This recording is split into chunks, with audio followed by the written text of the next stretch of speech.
This conference will now be recorded. I pledge allegiance to the flag of the United States of America and to the republic for which it stands, one nation, under God, indivisible, with liberty and justice for all. Thank you, Ryan. Thank you, Ryan. Good morning, everyone. Welcome to the Mitchell County Board of Supervisors meeting. Today is Tuesday, April 15th, 2025. The meeting is available by GoToMeetings as well. We have an agenda in front of us. Is there a motion to approve the agenda? I move to approve the agenda. Second. Pam made a motion. Jim second. All those in favor say aye. Aye. Opposed? Motion passes. Approve the minutes of the March 8th meeting. Do we have any additions or corrections? Is there a motion to approve? Make a motion to approve the March 18th meeting. Wait, Wait a sorry, minute, that- April. I was gonna say, Sorry, my meeting That's all agenda right. guide says March, yeah, one says, yeah, mine does too. April 8th. There we go. Mark made a motion. Is there a second? I'll second. Todd second. Any further discussion? Roll call, Jim. Aye. Sydney. Aye. Pam. Aye. Mark. Aye. Todd. Aye. Motion passes. Sorry, I won't look at my meeting guide anymore. County Attorney General discussion. I don't really have anything specific to discuss unless you have something for me. Usually through the week, if I have something, I'll email it out. I don't think I've got a whole lot right now at the moment. Anybody have anything for the county attorney? No? Okay, thank you. Sheriff emailed that he'd be in and out today, so it doesn't look like he's here. Department head discussion.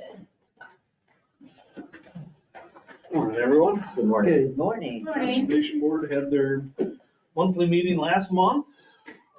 Things that we went over our deer turkey show, which we had more revenue than we did the year before, but our attendance numbers were down. Still a good, I think we had over 300 people still come through the door. Guessing it's the wind, cold and kind of rainy day type thing, so that kind of helped with the numbers down. But again, we still made more on the revenue side for that aspect, for the fundraising aspect that we were doing. Board reviewed quotes for septic upgrades at Cedar Bridge Park. This would be to do the cabin and sites 13 through 19 to make them full hookups. This will allow for the cabin to be rented full year round. Right now I'd have to close during the winter because there's no toiletries during the winter months the way it's hooked up right now.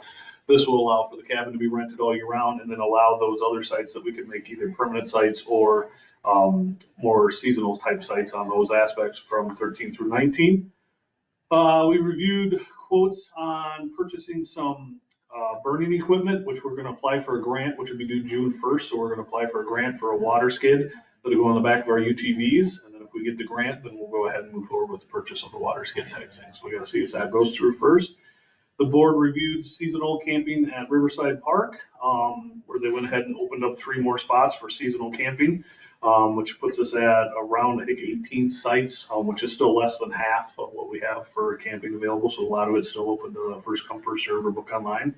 And then we went over the water trail project update, which should be going out, I think today is when they get released. So today is when the water trail stuff gets released by the DOT. And then May 20th is when it's back in and due bid. So we'll know what the bids are on May 20th. We also, Elaine wasn't able to make it with the bike trail, but I know the Iron Horse Marathon is coming up on May 3rd. So anybody who wants to do a run can do that. You gotta want to run, no, it's a jog type thing. And then we just did general updates, burning, campground opening, that sort of stuff's all starting to happen right now. So we're kind of staying busy with that. Any specific questions?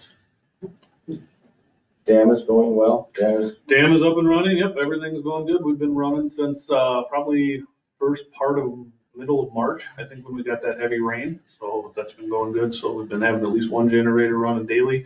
The last 3 weeks, we've had both our operating. So we just need the water to continue to stay where we're at, and everything's working as we want it to. There's nothing else. Thank you. All right, thanks. The video you put up on Facebook. It was very interesting to watch how you started and how it ended. Oh, yes, the time lapse aspect of it. Yeah, Andy did a good job with that. He got that up and it shows the kind of the progress that goes on type thing. So Yeah, it was it's good. hard to see over time, but when you put it in one clip like that, it sure shows. Yeah. it does. Thanks, folks. Thank you. I have one update from Ryan. He just said to let you know that he is on a call about the tax roll information. They should have it resolved as soon as possible. Everything else is going well. All right. Any other? And the new printer came in. Yes. That's Ryan's update as well. The new The new printer printer came in, came in for working beautifully, the. finally. No. All right, don't see any other department head. Did you have to get a hold of Hinkle on the cupola? Oh, yes, yes, it did. Dave and I did a Zoom call with them and we're currently working with them and the people that made the windows. So once I have a further update, I'll let you know. But right now we're in motion. So, all right. Thank you. No county engineer.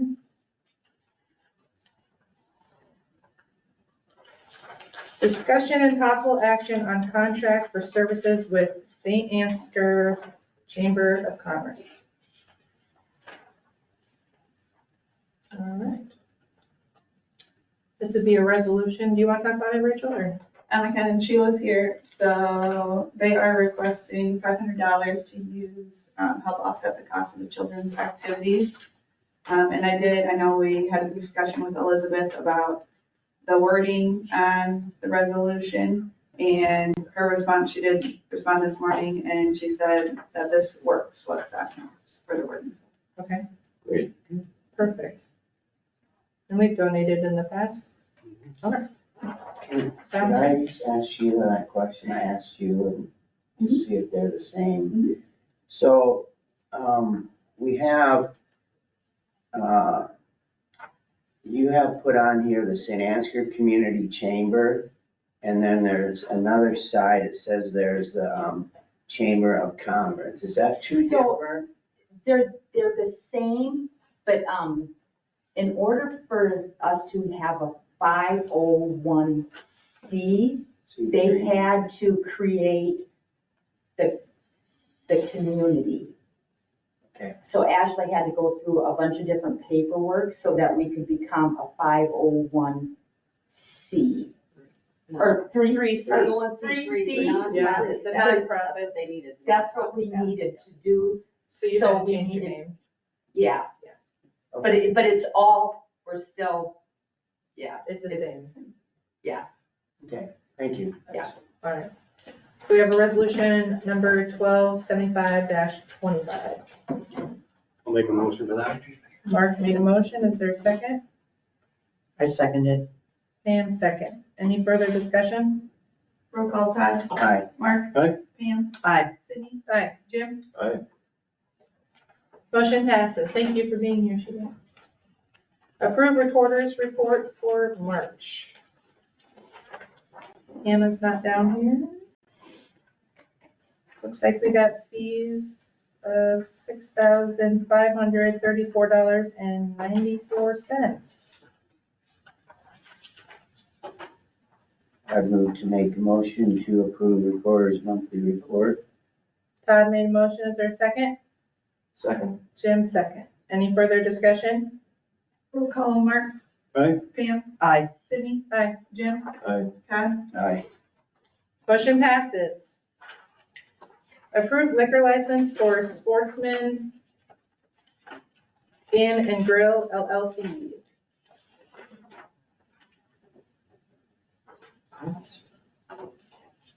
Sportsman Inn, 2215 Highway 218. Looks like we got insurance.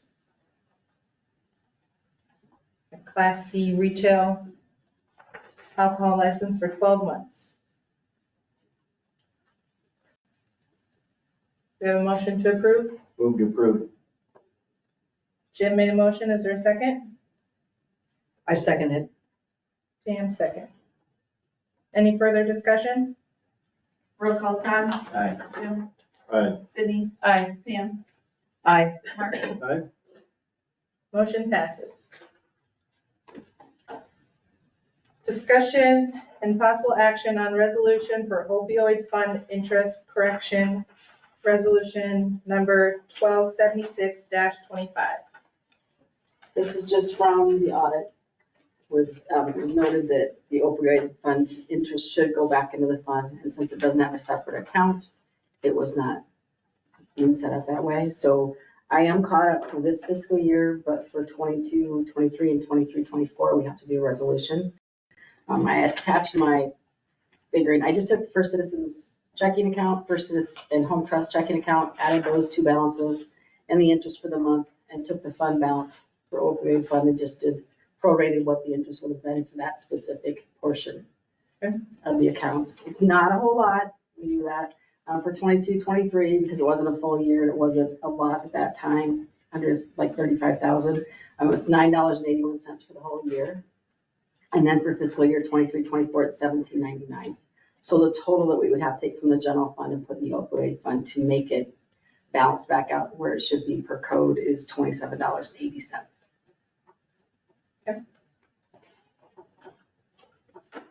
Thank you for doing all that work. Once I got going, I wasn't gonna do it all the way back, and then I saw the balance really went down, so I mean, it went down to like 89 cents or whatever. We were gonna do, figuring $2 a month approximately, and then it was like, wait, that's, would be a little bit much, so. Yeah. I must have missed the resolution. Did it come in the packet, Rachel, or did I Yeah. supplement? Okay, Yeah, it I missed came in it then. All right. It was labeled. Okay, I'll find it. Interesting reading. Here, you want to look at it quick? That's good. I'm good. So I just need you guys' approval to do that transfer, because it wasn't this fiscal year, so. Okay. Is there a motion to approve resolution 1276-25? I move to approve the resolution for opioid fund interest correction 1276-25. Pam, any motions or second? Second. Jim, second. Any further discussion? Roll call, Cindy? Aye. Mark? Aye. Jim? Aye. Pam? Aye. Motion passes. All right, I'll go make that big transfer. Thank you. Discussion on changes with county social services, number 11. So I put this on the agenda. You guys want to come up? Put this on the agenda. We all know that there's changes that are happening at county social services, and that two ladies that are doing services for Mitchell County won't be doing those services anymore. So I have been speaking with them in order to have them reach out to community and pass these up to the two different packets to the board. I don't, you probably, this is what you sent me, but you probably have these correct. Yep. Anyway, but at least you know what. Thank you. So, yeah. So what you're getting there is stuff, I asked them to provide some information in regards to what their actual job duties are. And I believe most of the stuff that's on, what you see is not county social services related. It's what they do actually in Mitchell County. There might be some of that that's listed, but generally it's Mitchell County stuff.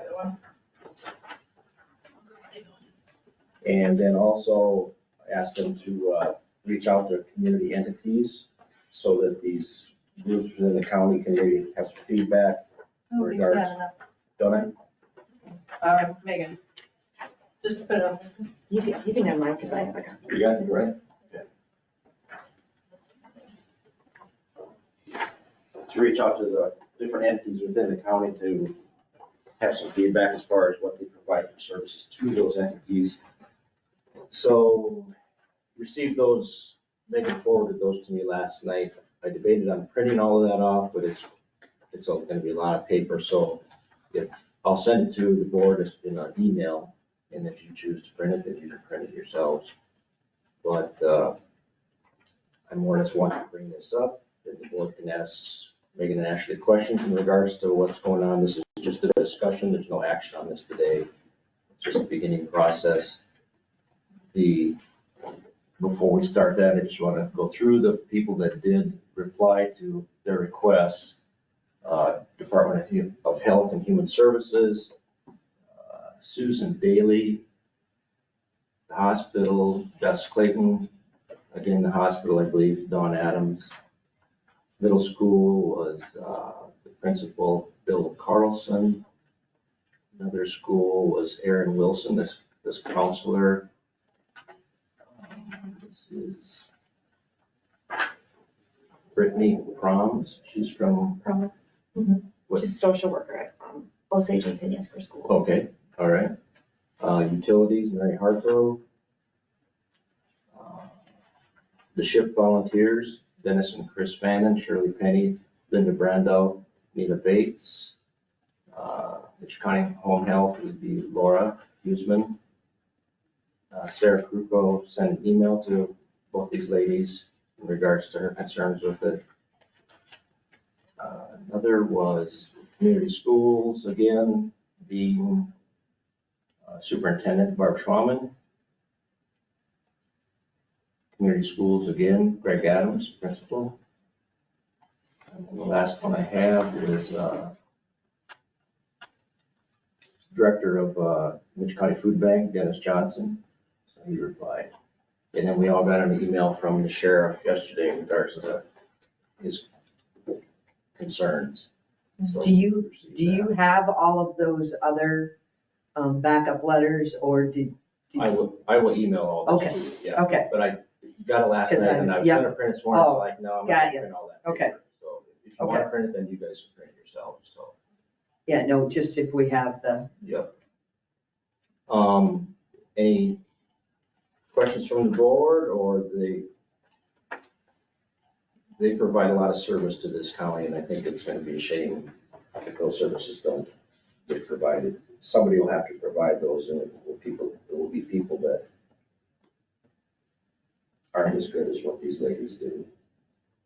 so I would agree that, I think we've all talked that mental health and services and crisis intervention and substance abuse are a large challenge in this county, maybe more so than people realize. And we don't want to leave our county empty-handed as far as these services are concerned. I totally agree with that. I do have some questions as far as what other services are you getting funding from? Or in other words, where is your funding coming from? If that makes sense, if that question makes, your current funding. So currently, we're County Social Services, that's our employer. We're a mental health and disability service region, so our funding comes from the state. Right. So we have a Okay. contract with Health and Human Services, Right. and it's state funded. That's changed in the last 3 to 4 years. It used to be county property tax Right. dollars, but that all in legislation changed to state funding. Okay. Mhm. So the people that you're serving I was reading more on the services to the jail. So what kinds of services specifically are you providing for those incarcerated inmates, if I can ask that question? Yeah, and Ashley can speak to this. She just met with someone last week. Do you want to know like county social services or separate from county social services? Well, you bring up a good point, and so my concern in the back of my mind and my question is, I think we've all stated, and you have certainly stated multiple times, we don't know what the future service coming from the state of Iowa is going to look like. I do have some concerns on contractually how we would fit a position for something that's already been handled through the state. Without a doubt, there's a lot of disjointed issues with the current system and multiple providers, 43 North Iowa, Iowa Total Care, the North Iowa Community Action Organization. And so I'm trying to determine how do those current services fit in, and are the people that you're currently serving, are they also getting multiple services that way? Are they getting services from a lot of other entities?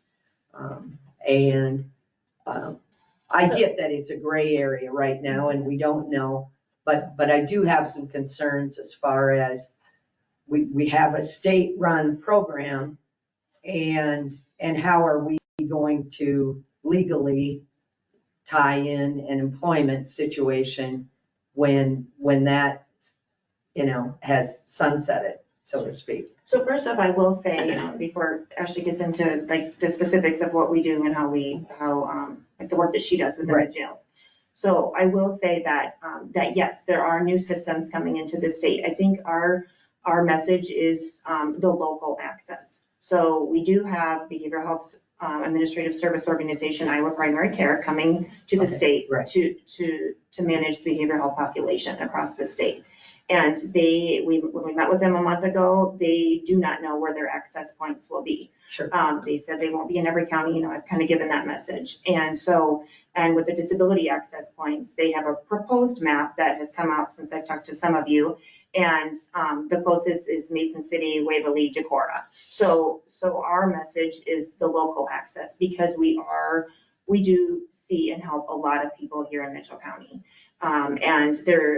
We see a lot of value in providing that local access because of various things. Having a person, having a name, a contact for someone to go to, for someone, the transportation barrier that people have, sometimes coming just to our office and they may live in town or, within the county.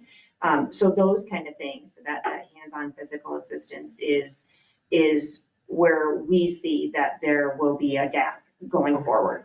But Ashley can certainly explain kind of her role. So the jail specifically, County Social Services has funds that pay for psychiatric medications for inmates in the jail. Right. They also have funds that pay for inmates to do telepsychiatry, so to meet with a psychiatrist to get medications.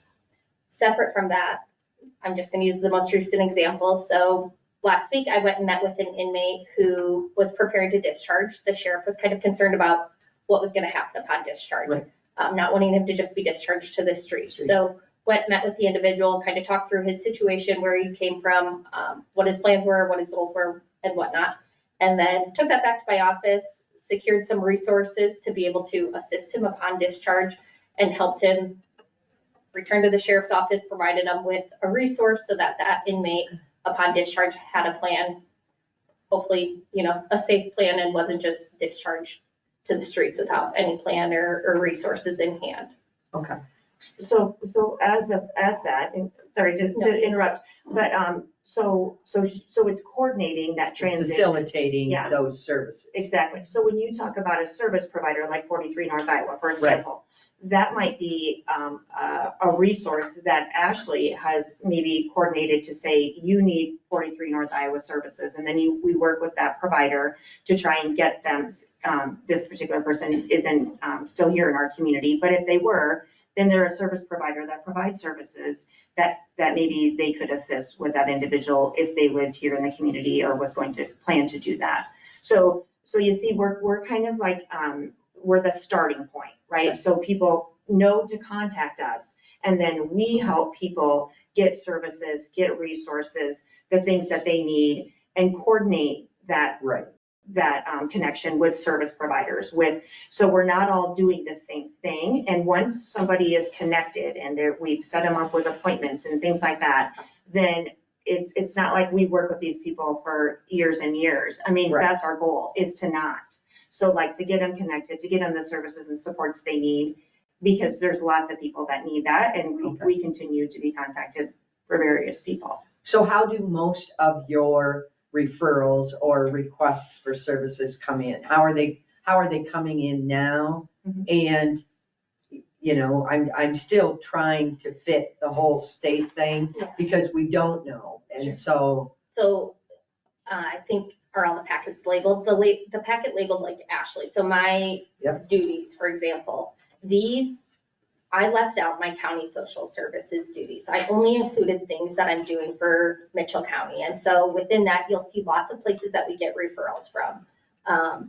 The Mitchell County Regional Health Center, their business office has somebody who needs help applying for Medicaid, they'll refer them to our office. The hospital social worker will call occasionally if she needs help, maybe with her discharge planning, or if somebody needs help applying for Medicaid. SHIP, same thing. If they're working with an elderly individual on Medicare and they're needing more help or needing to apply for Medicaid, they'll send it down to our office. The hospital in Mason City may call, and we're a piece of their discharge planning if somebody's inpatient. Schools, we go attend IEP meetings, help the families and the students find resources and connect them to those resources, making referrals, doing applications. We also help with, just like within the classrooms, if they're having like student behaviors and problem solving, and letting the schools know about resources such as mobile crisis response or community-based resources that they can connect the families to. The food bank, fielding various calls for them. If they have somebody who needs help, like getting their food home, we can help with that. So are you transporting, can I ask, are you transporting people? Occasionally. If there's a need. Okay, okay.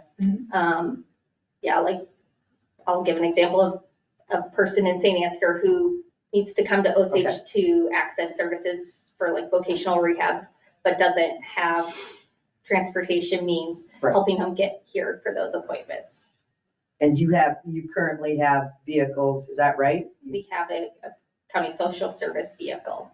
So just one vehicle right Yeah. now? Okay, I thought that it was more last week. County social services has multiple vehicles. Our county, And we have those one will that we all share. go So that's what, back with, well, when I came to the board, when I Right. came to the board You said there meeting, were the counties have, and, I mean, if they're interested in, I think you guys said that you were in the vehicle, I mean, that would be, we are going to our counties first to see who is interested in these vehicles that we have, because we are sunsetting through county social right, services. right.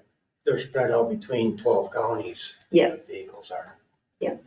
Right, so what about the other? And that brings to light, so you cover HR wise, is that right, Megan? Uh-huh. Those 12 counties? Correct. So are we working with them, collaborating with them, getting ideas on what are those other counties doing?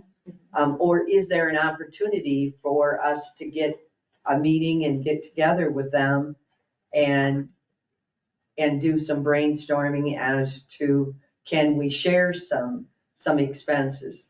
For instance, like we do with our county engineer, you know? I reached out to 2 counties and received reply, neighboring counties fairly close, and received a reply. They were not, definitely were not negative on the idea, but they also had more questions than what they did reply input, I guess is what I would say. Right. And so I didn't bring that up because I think it's important to, and I've said this to Megan a number of times, that if we're going to hire you as a Mitchell County employees, I'll back up. See County Social Services going and all the stuff that they do for County Social Services. So concern I had was that, okay, if all that's gone, are you going to be busy? And I've said that to you a number of times. You need to be busy, because I don't want all of a sudden all this stuff gone and like, well, we don't have a lot to do anymore. That's not the case. A lot of the stuff that they do is not County Social Services related. Some of the items that could be done for Mitchell County, and I'm getting to the neighboring counties, I'm getting to that direction. Some of the stuff that they could do for Mitchell County would be general assistance. That's what they currently already do in regards to managing graves when people need to be buried, correct? Rent assistance, utilities, a number of things. Megan is an HR person. You could actually have an HR dedicated person for Mitchell County, where we actually have an HR department. She could do that for our county. Another thing, and Ashley was speaking to this in regards to that inmate, it's called information and referral. Gathers information. She knows the resource, both of them know resources as far as what to draw off of, and then referral to the individual as far as, well, this is the direction you need to go. This is what you can do. I can help you with this. And I can see the information and referral also being tied to the new state system, because it's going to be beyond difficult for an number of people to navigate that system from the way it sounds. They will be able to help implement that to make it easier for those people to access the state system. So informational referral will be another one. Another thing is, and I'm still getting back to the neighboring counties, okay? Yeah, no, Another would be I'm with you. the mental health advocate. So I did some research. Fayette County, we have a resolution agreement with Fayette. And things are, that's kind of a gray area because without getting into a lot of it, I'll just say that it just seems to be kind of a gray area as far as there's nothing wrong going on. I don't mean that, but I don't get a lot of good answers back to the questions that I ask. I reached out to our mental health advocate that we have and have not received a reply back. And my simple question was is that I don't need names of the people that you are helping, but I want to know how much Mitchell County has used for hours you've spent on Mitchell County and basically what it's costing for Mitchell County services. So rather than have Sharon, a mental health advocate, one or both of these ladies could be the mental health advocate for Mitchell County. Those services get reimbursed currently from County Social Services, and the state has said in their memorandum of understanding that they plan on reimbursing those services also. So those are some of the things that they could do in Mitchell County. They feel that they would be very busy in Mitchell County. So I'm even wondering, do we want to share them with other counties when we actually could keep them very busy within our county? That's a long answer for that county question, but it's the explanation. And our county is already currently, what we are responsible for is our general assistance. That is, we've already been responsible for that the whole time, and that is part of your job of support is the general assistance. I don't disagree with that at all. And as far also as the that's mental health concerned. advocate, that's a county responsibility to have a mental health advocate. Yes. Yep, it's just right now you're sharing that with the county. Right. And I don't know if Jim, when he was going through that, Sarah Kruko actually works at the police department. And so saying that, we have the police department, we have a letter from Sheriff Beaver, and I see Shelley's here from the hospital. Those three doors are gonna be the ones that are gonna be knocked on if we don't have somebody in person, I think. Because they're gonna go to those three entities because somebody's there.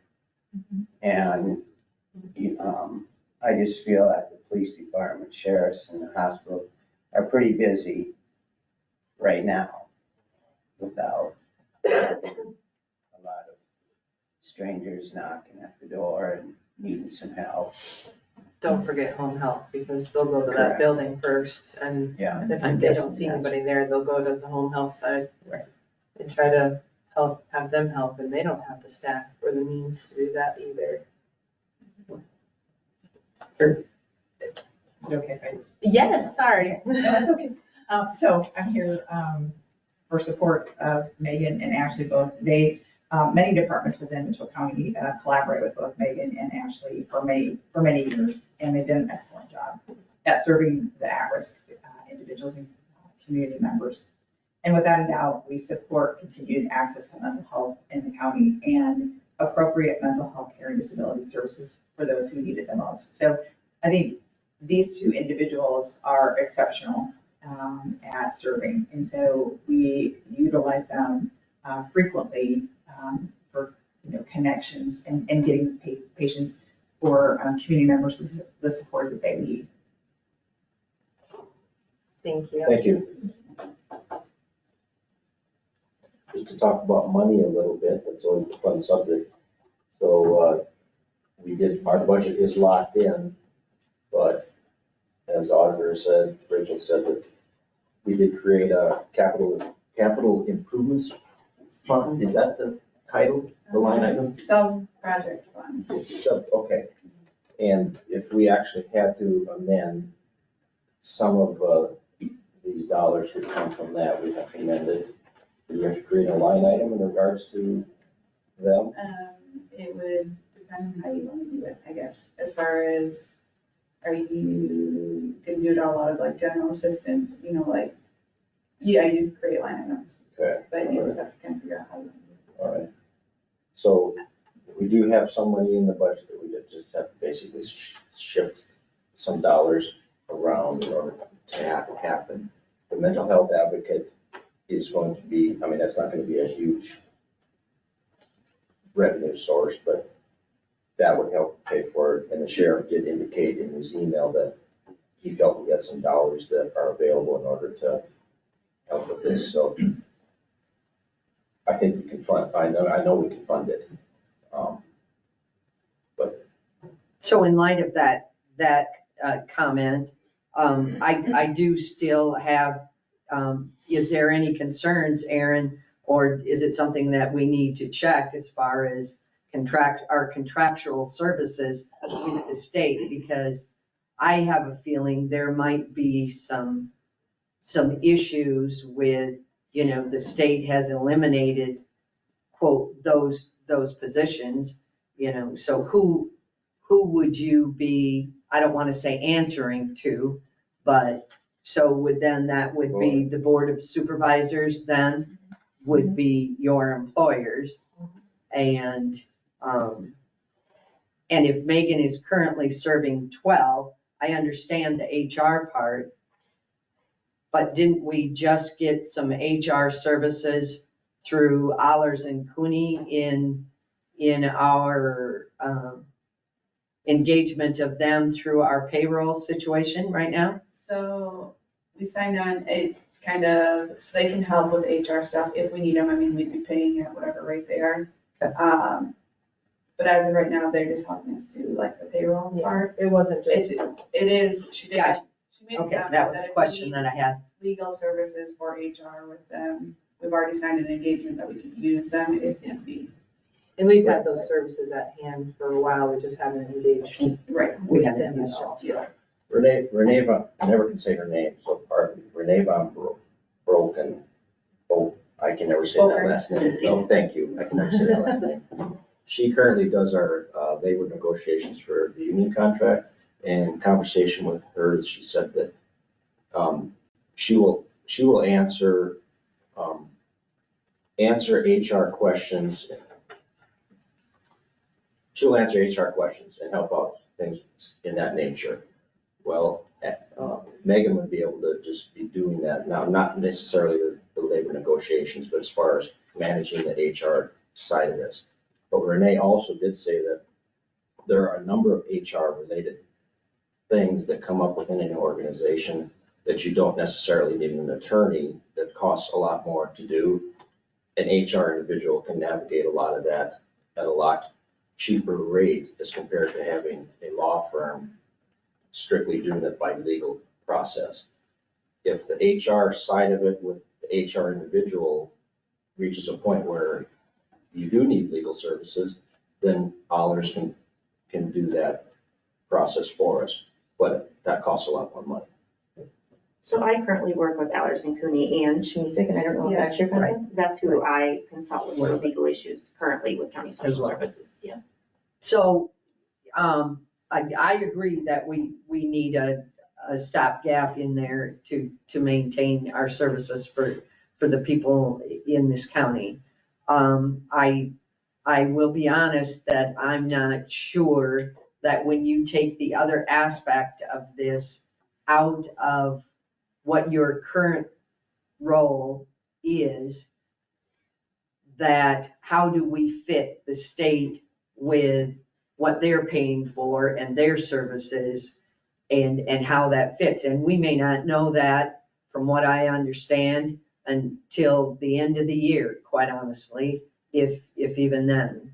I think we're talking two different things. Right, but actually, the vast majority of your services are funded, correct, through the state now. Go ahead. I was just gonna say, like, going forward or in the Right. future, we would not be, the only thing that, if this continued, we Right. would only be funding general assistance. Correct, The correct.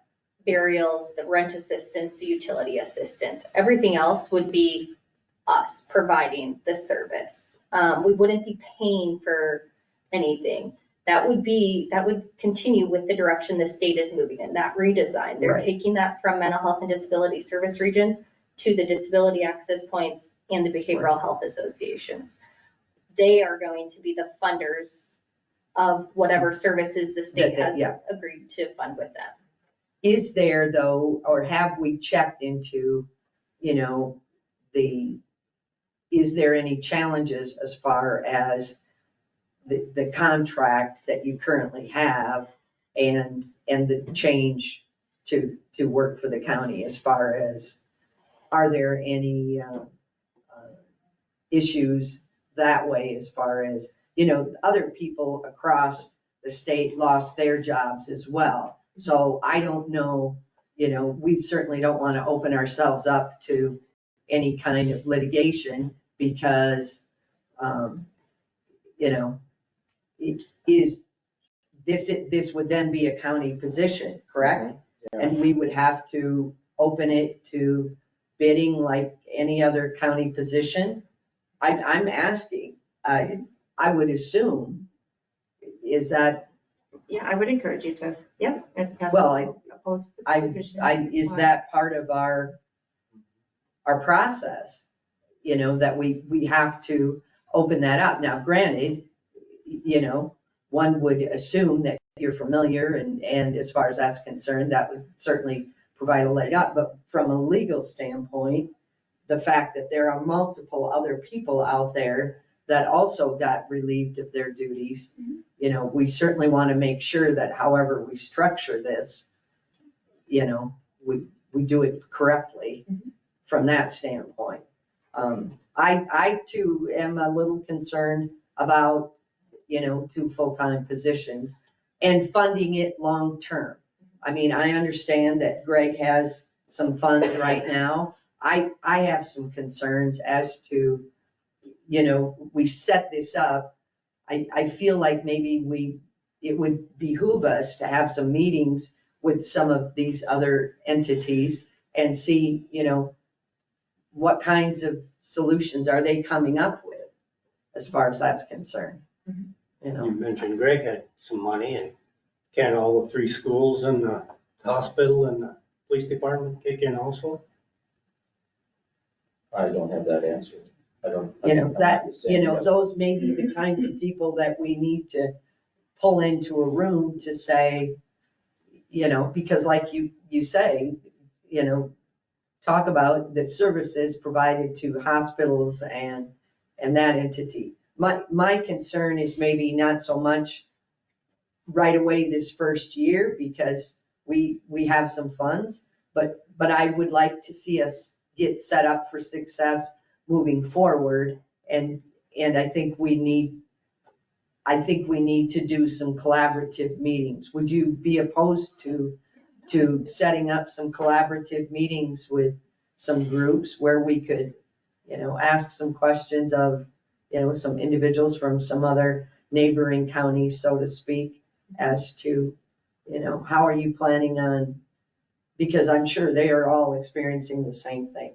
I don't doubt the kind of work that either one of you do, and I've mentioned that, you know, to both of you at meetings that we've been in the last month.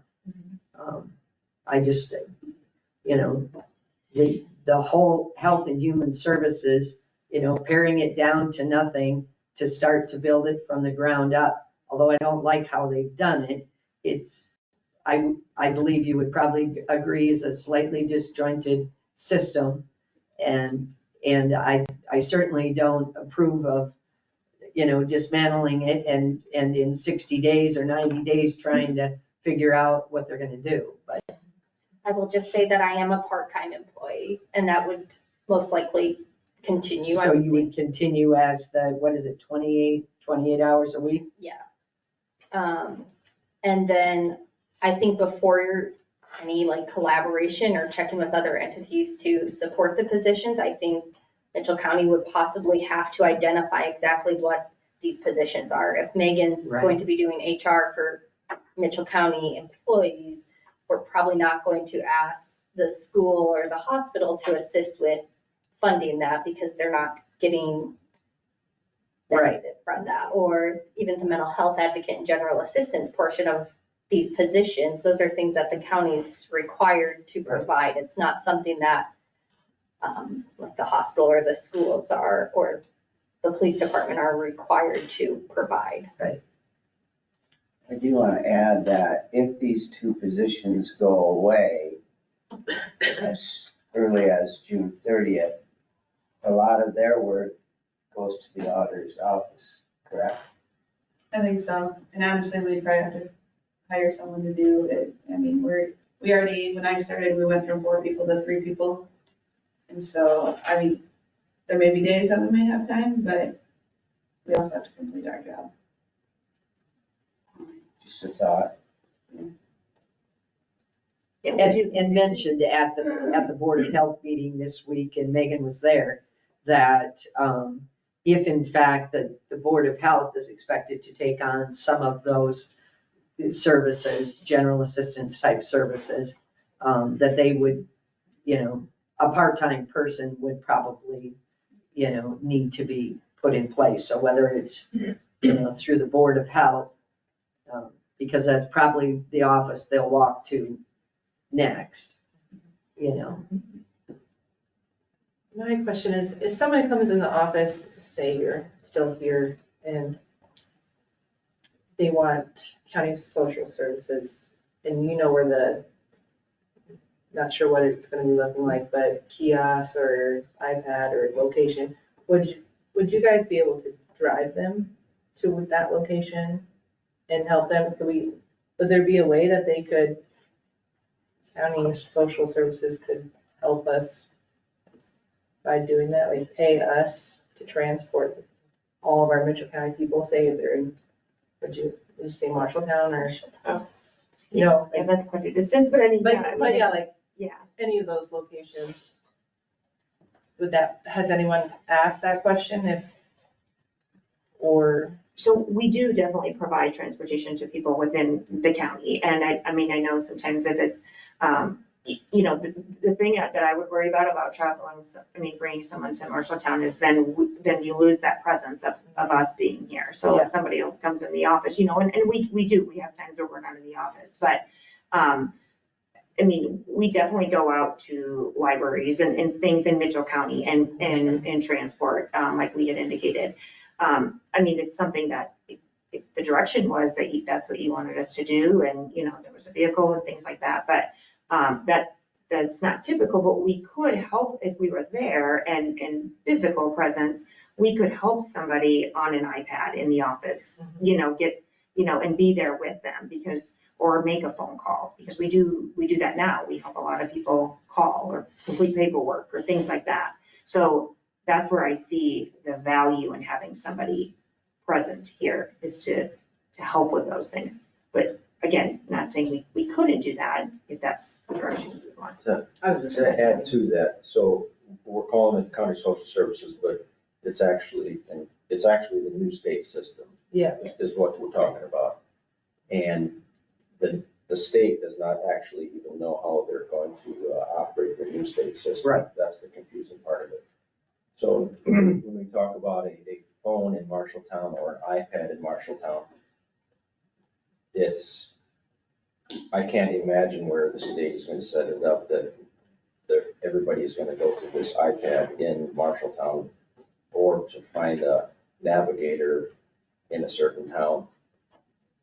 You should be able to access the system anywhere in the state. I can't imagine where it could be any way other than that. And they would be able to help the individual in Mitchell County, in their office or at a library in Mitchell County or whatever, to use a computer or an iPad to access the system from Mitchell County rather than going to Marshalltown. Right. So, and that's kind of the information referral side of this, where no, they're not working for the state, they're working for us, but they're helping our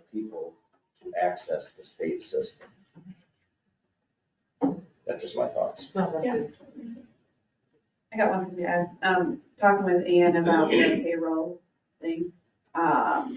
Renee Von Bokern is in the process. I don't know the exact date of retiring. Okay. So it's just. Don't know. Good to know. Any other questions? Yeah. Say it's just discussion, but it's a starting point. Gotta start somewhere. And Aaron, isn't there in the Code of Iowa, isn't there a section on, the Board of Supervisors can make decisions on protecting their county and their people? Here, I'll speak very generally. Yes, you're correct. I don't know how specific it is. I'd have to look, but the bottom line, as I see it, which is kind of blunt, the state, in typical fashion, screwed everything up. Was a very good situation to begin with, made it worse. It's gonna become worse. It's not gonna get better. These two people are very, very important, Ashley and Megan. If they're not here, it's gonna be a fiasco. It's gonna be a fiasco for the sheriff, it's gonna be a fiasco for the chief of police, it's gonna be a fiasco for the hospital, and it's gonna be a fiasco for all of you, and me, and everybody else. For a lot of different reasons. Because, number one, I think sometimes there's a tendency to think about people who need services as mental health as a lower priority, right? I mean, it's always, we talk about people in jail and things like that. Well, we got to remember that those people in jail are going to be out of jail and they're going to be a part of the community. So we have to think about that. We also have to think about, we're talking about people just like you and me and everybody else, and we all need help sometimes, and the state's not doing anything.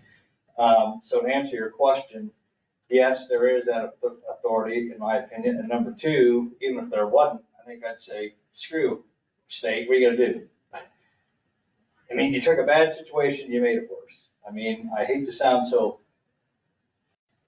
confrontational, but sometimes you look at what these people do in the legislature and you're just like, I don't know where you people come from. You ever go down there and look at some of those sessions? This is gonna sound terrible. To see those people work down there, you'd come away and you'd think, oh, I don't know how anything gets done. I mean, that's just the truth. So, I don't know how you make it work, but I think you're spot on, Todd. The county supervisors have the right to do it, and I think my personal opinion is should. Did you say Grundy County chose to retain their individuals? They had talks about it. I'm not sure if that happened or not. I do know, Butler County is in discussions with it, and other counties across the state, I know, are, contemplating like using some of their region staff to work for the county.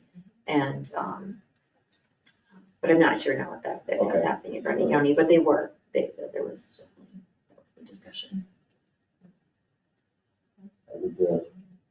I would suggest that if all the board members sit down with each of these ladies and just discuss things one-on-one and ask questions and listen to their answers, and they can ask their questions and listen to your answer. And that if anybody on the board that has had ideas as far as ideas or concerns that things as far as moving forward, work on those ideas and concerns, come up with some answers. And this is the beginning of a discussion, but July 1, they're gone from County Social Services, so. And I think last week, we kind of made the decision to hold on to supplies and stuff, and we have that building. So it isn't like we're gonna have to go out and look for a new building, supplies, so we're kind of ahead of the game. We can make it work. All right. Any other discussion? Thank you. Okay, thank you guys. Thank Appreciate your time. If you do get some sort of a collaboration set up, I would definitely be interested in attending that and hearing more. Yeah. Thank you. Feel free to reach out to us anytime. Thank you. All right, number 12, discussion and possible action on appointment for judicial magistrate appointing commission. It looks like Nancy Mueller is coming up, right? Yeah. Did anyone happen to find the replacement? Well, I have a question kind of in regards to this. So I have 3 names on a piece of paper, and I didn't really want to sit down and just spit out names because I didn't contact these people because the court lady, I don't remember her name, sorry. She had said that she'd be happy to discuss the job responsibilities with individuals. I didn't contact anybody because I don't know what to tell them as far as what the responsibilities are. I have some names, but I didn't contact them because of that. I have a name as well because we were asked to each bring a name, so. I have a name. I have none. I just felt that we've done this before and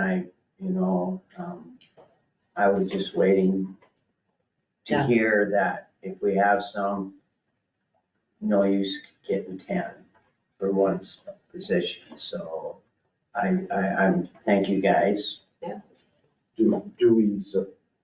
Do we submit these names to what is her name? Stacy. Okay. Stacy Olson. Do we submit these names to Stacy and then she goes from there, or what's the thought? Well, we could send the names through and reach out to the individuals for her to describe but we have to make sure we get this done before May 16th, right? So I originally had proposed about putting it on the agenda for discussion today and then have you guys take action next week. And she asked if that's as soon as that can be done, because she wants to contact them and give them information they need to know and make sure they're available on May 16th. Yeah. So that's why I put it as discussion, possible action. It's kind of messy. Yeah, how do I make a motion for the first person on my list, whatever, and then she talks with him and like, well, I don't want to do that. So I mean, I'm kind of stuck here. Mhm. I think it's kind of like everything else, where I'm half joking, half serious. You pick somebody and then you tell them, by the way, you're now on this commission. Just don't even tell them. If you don't like it, then you figure your own way out of it. I mean, seriously, I mean, that's how a lot of times it works. I spoke to mine For because us I attorneys, understood that we there say wasn't. you're on it. And I put a call into Stacy, but I didn't hear back from her yet. Just asking, what's the time commitment and that kind of thing. Because I understood it's not a big time commitment, No, but it's- that's all I understood. It's 2 And or so 3 I tried to reach out to her. Once a year? Yeah, Once every couple. 4, I think. Yeah. So your Yeah. individual was receptive to it? Yeah, so, yeah, my individual was receptive to it. Mine said he would do it, he's glad to do it. So Okay. I do. Do you want to reach out to yours and? Or- I'll respect your We got 2, so then. Go ahead. Mark? guidance. Like that. Go ahead. Get the names out or what? Well, if we're gonna take a vote. Yeah. He's gonna dismiss his Yeah. list and now we have 2 people, so. Brian McKinley. Okay. And I have Terry Hernan. She was a Terry Stiebel, yep. I'll move to approve Brian McKinney for the position. Help me with the wording. It is, Appointment. Really sailing here. Yeah. Get it all out. Yeah. Okay. Jim made a motion to appoint Brian McKinley. he would certainly have the experience. Is there a second? I'll second that. Mark, second. Any further discussion? Roll call, Todd, Aye. Pam, Aye. Jim, Aye. Cindy, Aye, Mark. motion passes. Thank Thank you, you for doing that. And Terry wasn't offended if she didn't get voted in. Good. Discussion and possible action on Jaws of Life contribution. The city fire chief, Osage City Fire Chief, I'm like, did I miss something? Go ahead, go ahead. Jim. the city fire chief had talked to me a while back. We originally contributed $200 a year for the Jaws of Life, and that was, when that started, it was actually to get the equipment and for the vehicle and everything like that. Well, now, a number of first responders in the county also have a Jaws of Life, and he was being very decent when he said that you can certainly contribute if you want to our Jaws of Life fund, but really everything's been paid for and you don't need to do that anymore. You know, it doesn't make sense that we're just contributing to Osage and not these other entities. I mean, that's really not right. So we can discontinue that $200 contribution if we want to. Is that something that's automatic every year, or wouldn't we pass a resolution every year?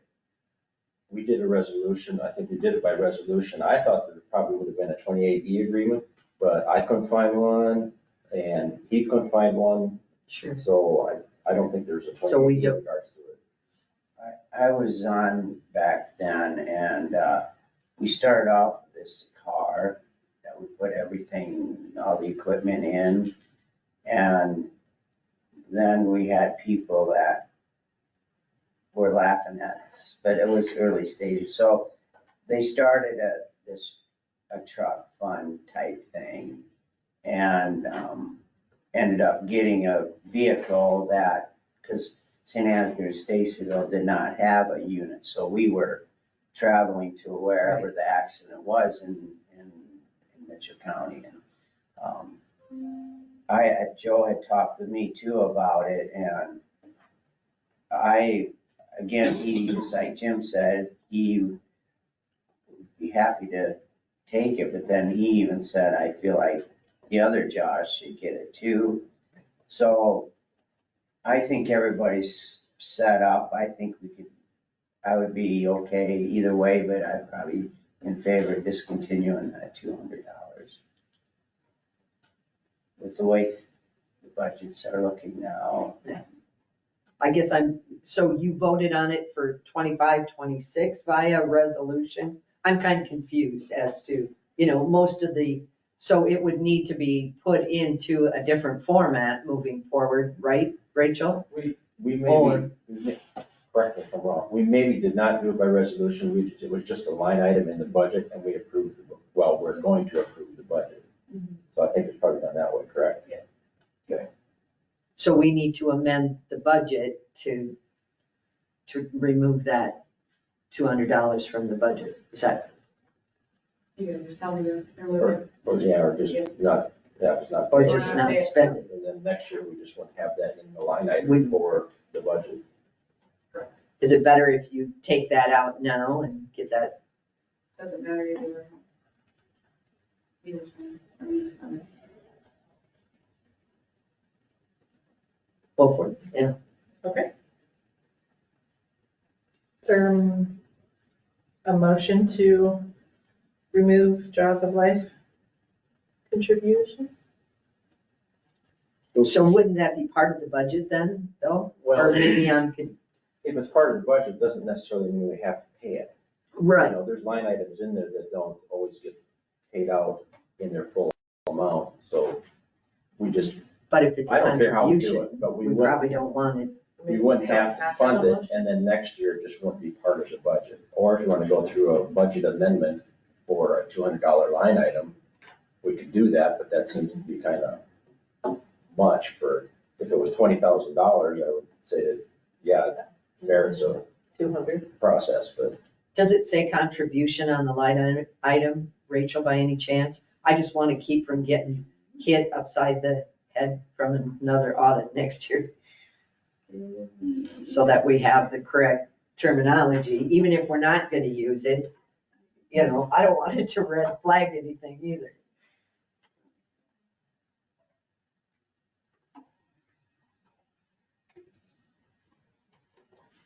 Or is that 481 line, or that No, it's. account code, or whatever that 41, 841? It's currently frozen at the moment. Okay. So we were kind of chuckling about the fact that we're not supposed to have contribution anywhere in the budget, but the ledger account literally states contribution The chart of accounts. on the chart of accounts.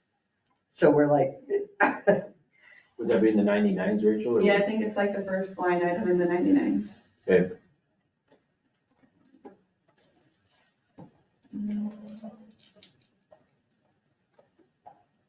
Do we even need a motion? yeah, that's what I'm thinking, that you probably wouldn't need a motion on it. It's just that you're not gonna spend it. So it's, As long as we remember to next year, take it out at what this was the point. question again? If it says contribution? Yeah. It just says Jaws of Life Rescue Unit. So an audit wouldn't necessarily catch that in that format, I wouldn't think. So if we just don't use it, then, If there's not a 28-year agreement, I think we can just say that we want it removed, right? I like simple.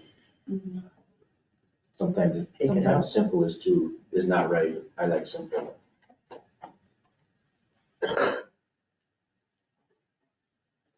Do we need a motion? Consensus, we remove it? All right, just Sounds remove it. good. sounds good to me.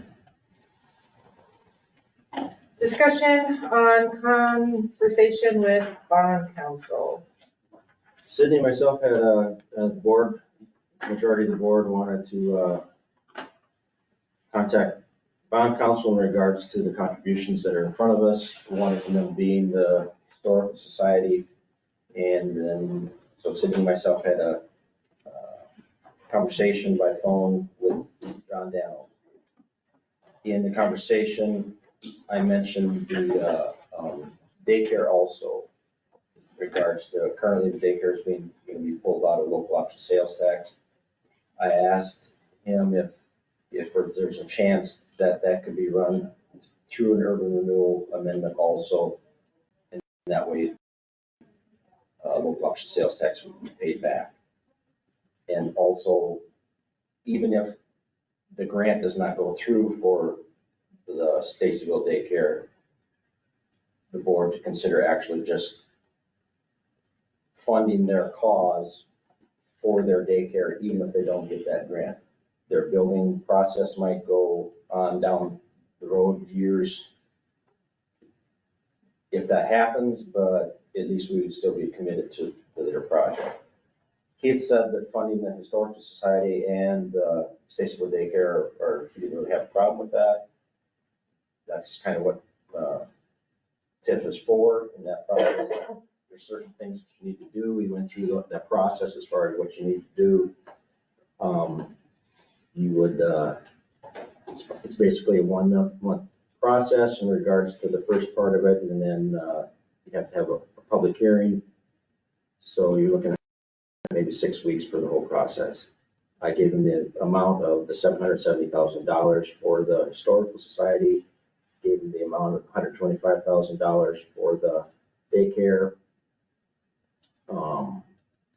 He said there basically should be part of somewhat like a developmental agreement in regards to when we would fund those dollars amount. Typically, we've always done things based on substantial completion on anything that we've done. We've done that for the other daycare.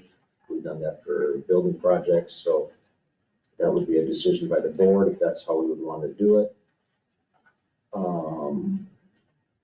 Let's see. Said we could put stipulations on. Okay. We could, like he said, like the daycare stipulations on that we wouldn't pay until they're done, or certain amenities needed to be specified. With the historical society, we could put stipulations in place of how they're going to like once they open up, we could say you should be charging people XYZ if we wanted. So he just said that we could work with that and have different stipulations to us funding them. And the daycare would have to be, amended to, because it is in city limits. So we would have to amend that for urban and rural. We'd have to get the city's permission. Yeah, you'd have to get that. To put that parcel in our urban renewal plan, and we've done that before, so that we'd have to do that. I can't imagine where they would have a problem with that. Yep. And he also said we could fund them, and we could also ask for, just say, the Historical Society to pay us back. We could also put that stipulation on. You could, not all of it, you could say some of it. That would be part of the contract, I would assume, the TIP contract from the start. Yes. It'd be part of the part of the agreement as far as, we're gonna fund you money, we're gonna grant you money, this is what we expect. And he said sometimes, the city said sometimes, a board will want to have stipulations and actually manage things aggressively, or sometimes not at all, as far as we see what you're doing, we see what the outcome's gonna be. We're gonna fund you at a certain date and we're out of it. So it can go from one extreme to the other extreme.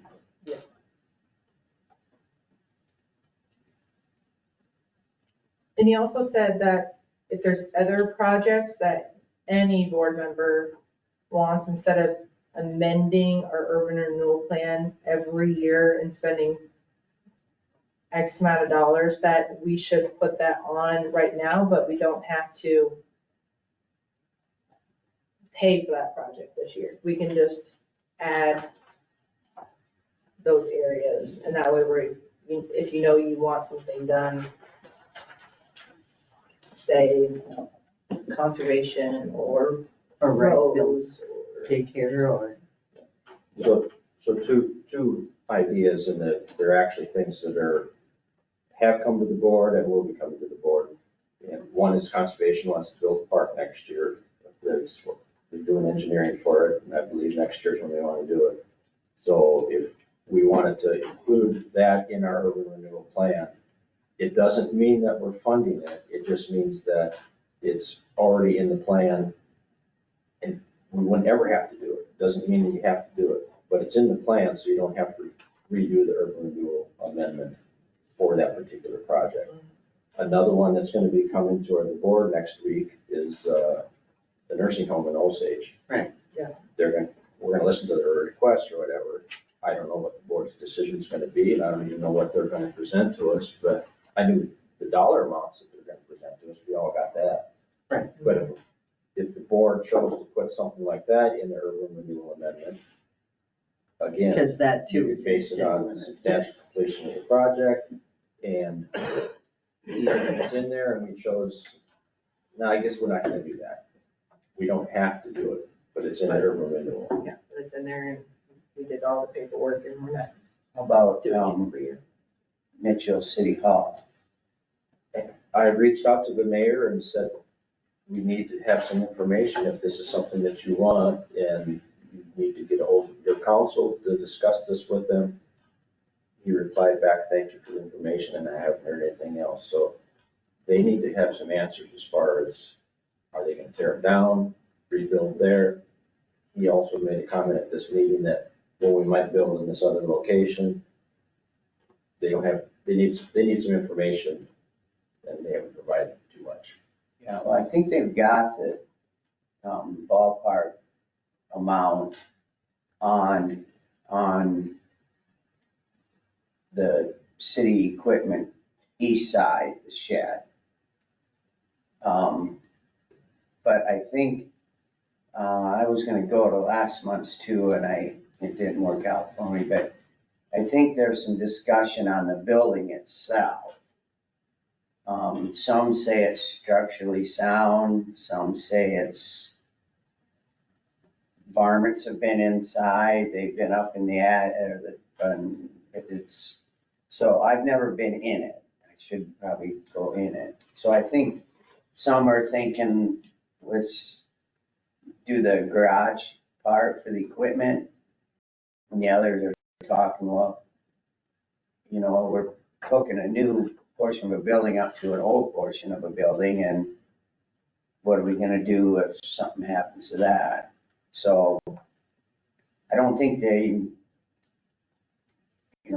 two different talks. They need to know what they're gonna do, and then they can come back and knock on their door. And this is what, I'm not opposed to helping with that. I mean, if we have funds, it's all as far as if we have the funds too. I'd like to do these as an internal loan, but they need to know what they're gonna do. And then the question is, St. Ansgar needs to build a shed, and Stacyville just built a shed. And, so like you say, we get into the situation of, what you do for one, you have to be willing to look at doing for all, as far as that's concerned. So, and this may be a really foolish question. So the discussion meeting, because I didn't know anything about it, I certainly would have been glad to sit in on a conversation of that nature, So just from a learning standpoint. So at a board of supervisors meeting, I asked the board one-on-one if you wanted me to get a hold of John Danos or as far as to discuss this. And everybody said, yes. Mark said, you have a majority. So based on 4 saying to proceed, I did that, and then I asked Sydney if she wanted. Okay. I guess I thought that we were that if the rest of us were interested in sitting in on that conversation, I'm just stating I would have liked to have, from a learning standpoint, I really would have liked to have sat in on that. I just followed through as far as the board said to proceed, so that's what I did. And Pam, if you want to have a meeting with John. Yeah, I You probably and would. I could Yeah. have a meeting, and you and Mark could have a meeting, you and Todd, or Yeah. we could have him come to a Just- supervisor meeting yeah. too, so. So, no, that was just a question that I had from that standpoint. One thing I would like to look at is I believe there's few projects we've done, it's been upon completion, just like you've said. We ran into a situation with the Maple Heights that some of the grants, some of the pledges, by saying 100% complete, they were a little short on payroll, a little short on some bills. So I wouldn't mind thinking about going 85% completion, because they're not gonna quit now. And that way, if we run into that again, where the grant monies, I'm not sure how each grant's different, but if they say 100% complete, and I know there was another entity that pledged to Maple Heights, well, I might be getting too deep in this, but they did what the Board of Supervisors did. Their pledge was gonna go to them when it was 100% complete, along with ours. So towards the end, she was she was struggling with paying bills. So just me saying if we go 85%, because I think, Mark, you went through it like the week or probably the first supervisor, and kind of the downstairs was a little bit of a mess yet, wasn't it? Upstairs wasn't done either. It was not done. So then the next week on Saturday, I went through, there was still some stuff downstairs, but they were pretty much, they were painting some scuff marks and they were putting all the handrails on the stairway. The elevator was, all that had to be done was inspected, I think, and then that was good to go. So, you know, they were, after that Saturday, that next week, I think she could have started renting a couple of them out, because they had the handrails on, steps were cleaned. So just a thought. You can put any stipulation. He made the comment that this is just his personal opinion, but it's always best, this is his opinion, to have the people's money the last thing in. Because, and I sympathize with a developer, just like what you said, Todd, I do. I get that, totally do. But also looking at it as far as we're managing the people's money and are we gonna fund something that's not complete? If we're gonna do something like that, well then, rather than just send them, pick any dollar amount, the daycare, 125,000. Are we gonna send them 125,000 when it's not complete? I don't really like doing that. Substantial completion, I could go for that. So let's just say it's 70% complete. Well, okay, we're only gonna send you a percentage of the amount then. We're not gonna send you the whole dollar amount. We'll send you some money so that you can get the thing completed. So I wrote down here, you can allocate different dates and payment times. And that's all part of their contracts, right? Though, Yes, I so mean, that- that's all that would set be- up on the initial TIF contract. That would be in our development agreement. We would have, say, they get started and they need a payment in January, first year, to help them kick. And then they finish in June and we can Right. payment or however. when I listened to him at ISAC, he made a comment about something. I want to say it right. First thing he said, as far as when developers want to knock on our door for money, the first thing we need to ask developers, what do you need from the supervisors in this case? What do you need from the supervisors to make this project happen? Don't just hold dollar bills up and say, well, this is available, here you go. No, make them responsible as far as, we're considering to help here, but we're not gonna just have a ton of money available to make this thing easy for you either. You need to do your homework and you need to be responsible for the project yourself. What do you need from us to make this happen? So that's the first thing he said. But the trouble with 80% completion, 70% completion is who determines that? Yeah. Right. Yours is a little different than mine. If it's 100% complete, then it's 100% complete. Yeah, and we can, Like the Maple Inn, that wasn't 100% complete, but we still gave them the money just so they could make bills. And, oh, go ahead, Jim. Go ahead, no. Go ahead. I'm gonna tell you all right now, I am not in favor of a 70%. That's way too low yet. I'm talking, you know, when I went through that on Saturday, the week after Mark went through, again, then, without the railings, it's not done. But they had them all laid out and they were putting them up. There was apartments where, I mean, bathroom usable, kitchen usable, When I went a through. bed ready to go in, washer and dryers were hooked up, the hot water heaters were all hooked up, all sheet rocked, all,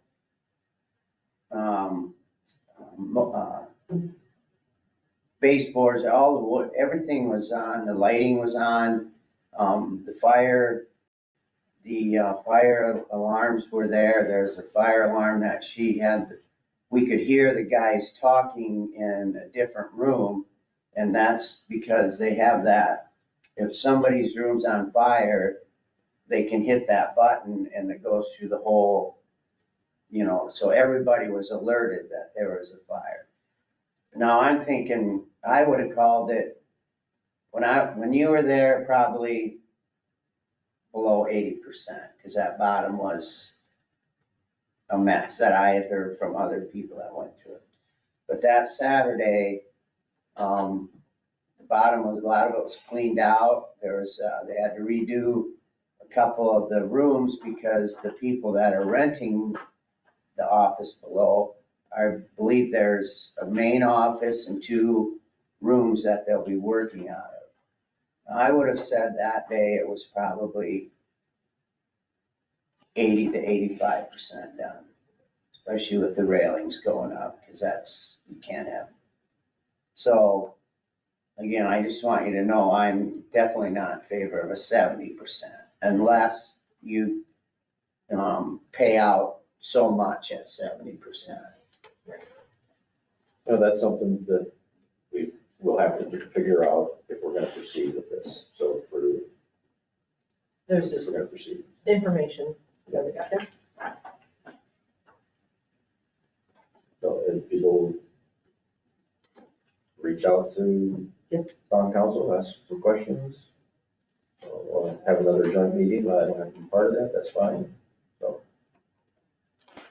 I'm in favor of moving on with more compensation. okay. Okay. We are on number 15, sets public hearing date for fiscal year 25 budget amendment. So last week, was here, Rich kind of made a comment. So I got everything put together. I actually emailed them before coming down here because I didn't know how long the meeting was gonna be. The newspapers, but we can get them in for next week and we can have the public hearing on May 6th at 9 a.m. May 6th. Is there a motion? I move to set the public hearing for the fiscal year 25 budget amendment, May 6th at 9 a.m. Dan made a motion. Is there a second? Second. Jim, second. Any further discussion? Roll call, Mark? Aye. Jim? Aye. Todd? Aye. Sydney? Aye. Pam? Aye. Motion passes. Number 16, discussion and possible action on budget clarification. And I think this is Rachel put on, so. I got a couple items. So I've been talking with Heidi, just to go over our internal and external, making sure we have all the payments set right. We actually we'll have enough money right now if we want to pay off. So when we did our budget amendment for fiscal year 25, the first one in July of 24, we amended to, when they said to pay back the internal loan the first year, I thought that meant fiscal year 25, like our year we are currently in. So we have it in the budget for this year, and then we actually also have it in for next year, because when Heidi sent me the schedule, it actually said for fiscal year 26. So we can do either or. We do have enough money to pay it off when we pay off our, not pay off, when we make all of our bond payments in May. So with talking with her, if it's fine with everyone, I was planning on just doing that, paying it off this year instead of next year, and then I can remove it from next year's budget. So how will that, if we choose to move forward with what we're doing and just wondering, so is that gonna allow all of that to work? Yep, so the money's there now, whether we make payment this year or next year, is kind of how she explained it to me. Okay. And yeah, she said either way is fine, just let her know for sure, and then she calculates the interest based on what day you make the payment. So if we pay it now, then it's gonna be less interest. Less It should be, interest. right. Yeah. Well, then that's kind of a no-brainer. I know, that's kind of where I was, but I wanted to make Yeah. sure. Yeah, we have to vote. But then, yeah, like I said, if we do choose to do it this year, then I'll just remove it from our budget for next year. If that works, or I can leave it, I guess, as is. Well, if you've already Money will paid look the kind of funny, loan, but- then it shouldn't be in next year's budget, right? Right, so we can take it out, and then if you guys were to do the urban renewal and we bond again, we do a budget amendment at that time for that amount. So if Yeah. that works. If we left it in, Mhm. could we move it to the carryover at the end of the year? Right, so it's gonna be in the carryover if we don't make the bond payment, is that what you mean? Yeah. I make the payment. Yeah, save a little interest, I guess. So So you need a motion on that, or just consensus? Just consensus if that's fine, with everyone. Since it's already in the budget, we don't have to adjust anything. Okay. Okay, I can pull out for next year that payment. Everybody good with that? Good. yeah, I think you should go ahead. All right, that'd be great. And then my second question, so I was asked by a supervisor, Mark asked me, about the wage for planning and zoning, since it had been brought up of doing additional wage for her, during the budget meeting back in December. I don't usually listen to those budget meetings just because it's a lot. So I went back on Friday and listened to it, and there's just a couple things I wanted to clarify that was in the meeting that I didn't feel was accurate information. So I was just gonna show you on the computer.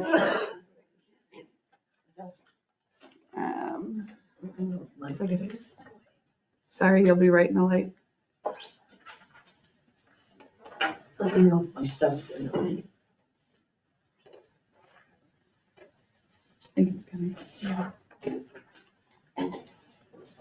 So there was a question about, I know there was kind of a worksheet put together of wages for the county, and then the comment was made that they couldn't get the ISAC report. So I was just going to go over how to find that, and I can give everyone the web address, so it's just ss for salarysurvey.iowacounties.org. And then, so when it pulls up, you can select, here I have it just on all counties, that's typically, so when we meet for the comp board, what I send them is the elected officials report, for all the counties, and then if they do ask, I can do it in Excel. I like Excel, I don't know what you guys like, but to me, it's easier to read in Excel and you can kind of filter it. So you can select the county here or leave it on all counties, and then you have the fiscal year over here. So I just have fiscal year 25 right now. So you have elected officials and non-elected officials. And just for the specific one, we can click on, and you can also view it just on your computer. I'll do it as Excel, but when you go in there,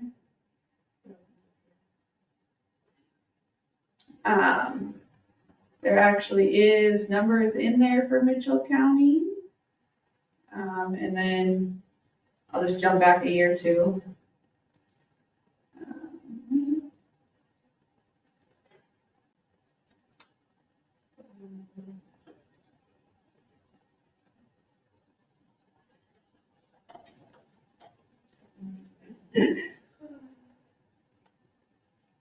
And they're in here too. So I just wanted to, I didn't know if you guys knew how to get there or not, but they are in there. They have been in there. So I'm not sure where the miscommunication was there. But if you guys have questions, I can help you find that. And then, let's see what else. There was a question on, or a comment on timesheets. If there were, and I'm not saying we do two different wages, if there was an employee that has two different wages for different departments, there is a way, I don't know, I know we don't do timesheets. That is a discussion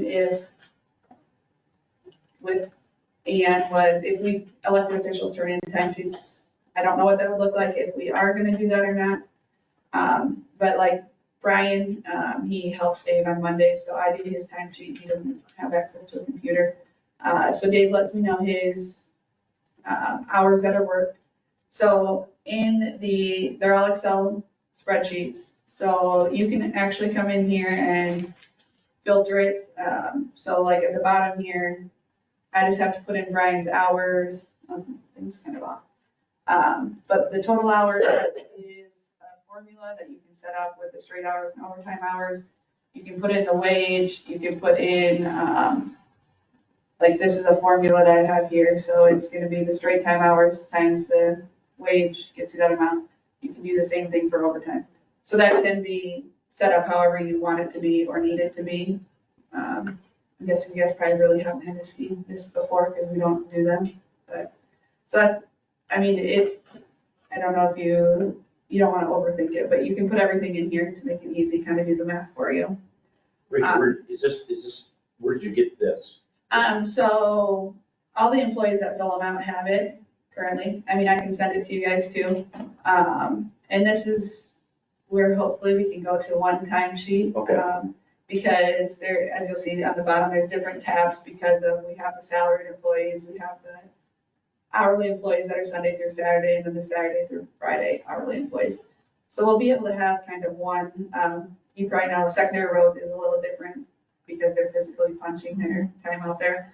So everyone sends us a timesheet, but for all the people like here, who else is public? Sheriff's office, public health, they're a little different because they have travel time and stuff, so theirs is a little different on the bottom, but yeah, this is the basic timesheets for them. This is what everybody's gonna be using then, or- This is what they're using right now. Now. Yeah. Even though they have different Right, there's, timelines, yeah. this is what they use. so there's different ones here that do them, yep.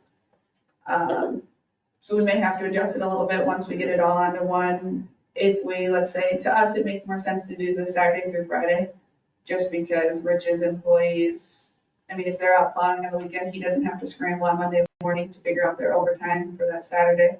So I think that's why they originally were Saturday through Friday, but yeah, so you can, but I mean, you have to set it once a year, and then each week you just have to go in and change your hours depending on what they were. So Rachel, will then your system be able to, because you're moving to one payday a week, One schedule. that, yeah, so will your system then be able to pull this off of what they're plugging in? So typically what happens is the employee fills this out and then they give it to their supervisor, and then down here at the bottom, they initial it, and then the supervisor signs it and then turns it into us. So they'll still print it and hand it in. Okay, so it's not something that you can just go out there and say, their supervisor signed it? We tried that, it didn't work very well. Okay, I just was, Yeah, it was kind of. while you were automating more, Yeah. just a question. And then there was a comment about being the only employee that is in control of two departments. So actually Chris Olson does it too. He's E911 and EMA. And then Rich, he has the two companies that he does. I think the one thing to kind of remember when we say the two departments, both Chris and Amanda, they're two 20-hour departments that make a 40-hour versus two 40-hour departments, like Rich, I guess you'd say. So there's just a little difference there. And then the one thing that kind of struck me that kind of bothered me a little bit, there was a comment about not having access to GIS. So I think communication is huge. And both Amy and I talk with Sidwell and them with our mapping issues all the time. So if you don't have access, just tell us. Because I went back and I looked, we had Van out here December of 2022 to show us how to use the new signal that we had switched to, that ARC map. I'm not sure when, I know that I have a layer for election, Amanda wanted to do a layer for the planning and zoning, what everything's zoned as. Not sure when it stopped working, but just, I mean, that's been out over, what, 2 years, 2.5 years? So I'm not sure when it stopped working, but let someone know so you can do it. I know we approved a higher wage, so she'd be able to do the GIS, but then it's not done, just have that communication. So I'm gonna sidetrack just a little bit, talking about Portico. The county, so we have ArcMap, which is where we create everything in there, and then there's Portico, which is just a web hosting where our map goes to. That's the map I'm used to. And then Amy in the assessor's office, they have Beacon where they put all their assessors' information. Beacon and Portico are very much the same. So they, how do you want to say? They're just a hosting spot for our original map. So we're paying two different places for one thing. If you guys are okay with it, so the county, you're like, our part is paying for the Portico, the assessor pays for Beacon. We were discussing yesterday about not, once our contracts, whatever that looks like, is done with Portico, just not paying for that anymore because everything is already on Beacon. It's actually a little bit more user friendly once you get in there.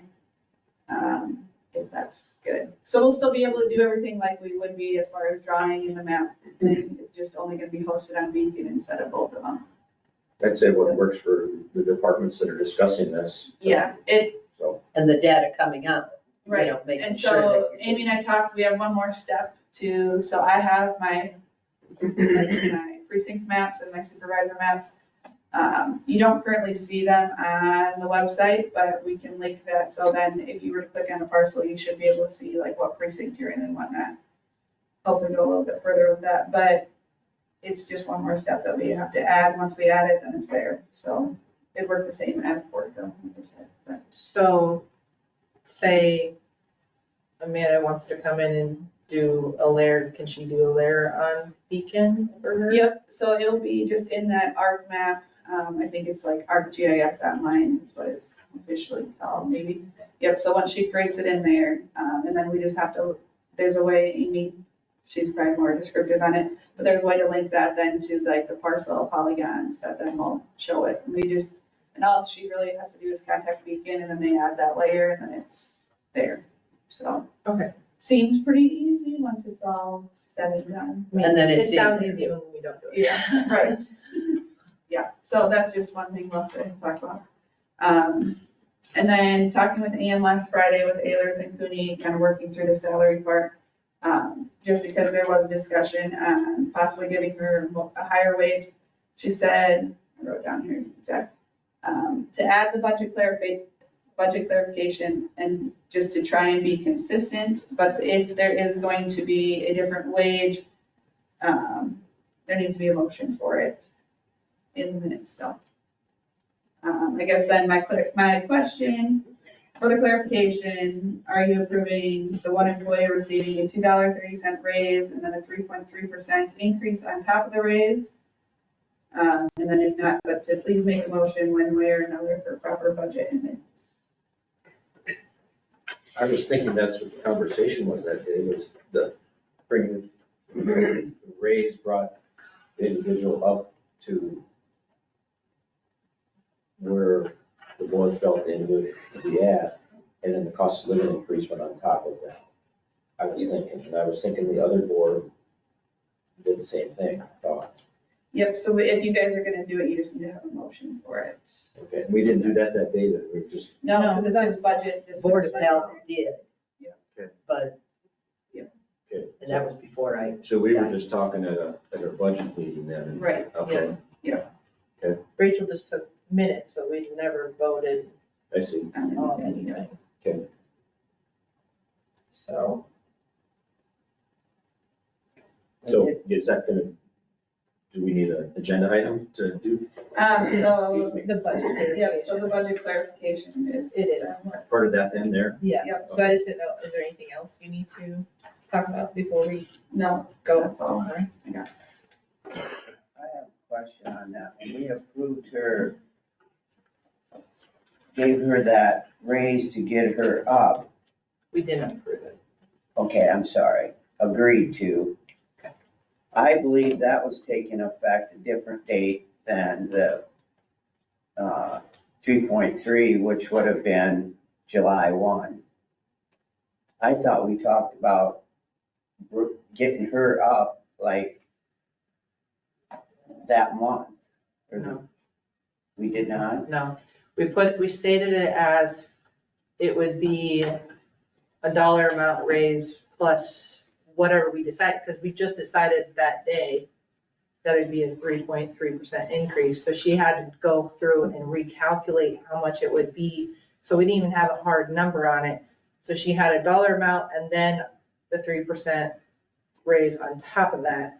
But we never made a motion. We never said the raise that the dollar raise would start January 1 and then the 3.3 would start July 1, that we never didn't do that.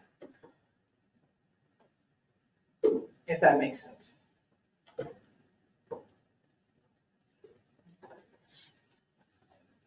And I don't think I've never had a situation like this where an employee asked for a dollar amount plus whatever we gave for that year. So if we go up, does our wage start January 1 or July 1? July 1. And what was the dollar amount? So the $2.30 would put it at $25 an hour, and then the 3.3% on top of that comes out to 0.825.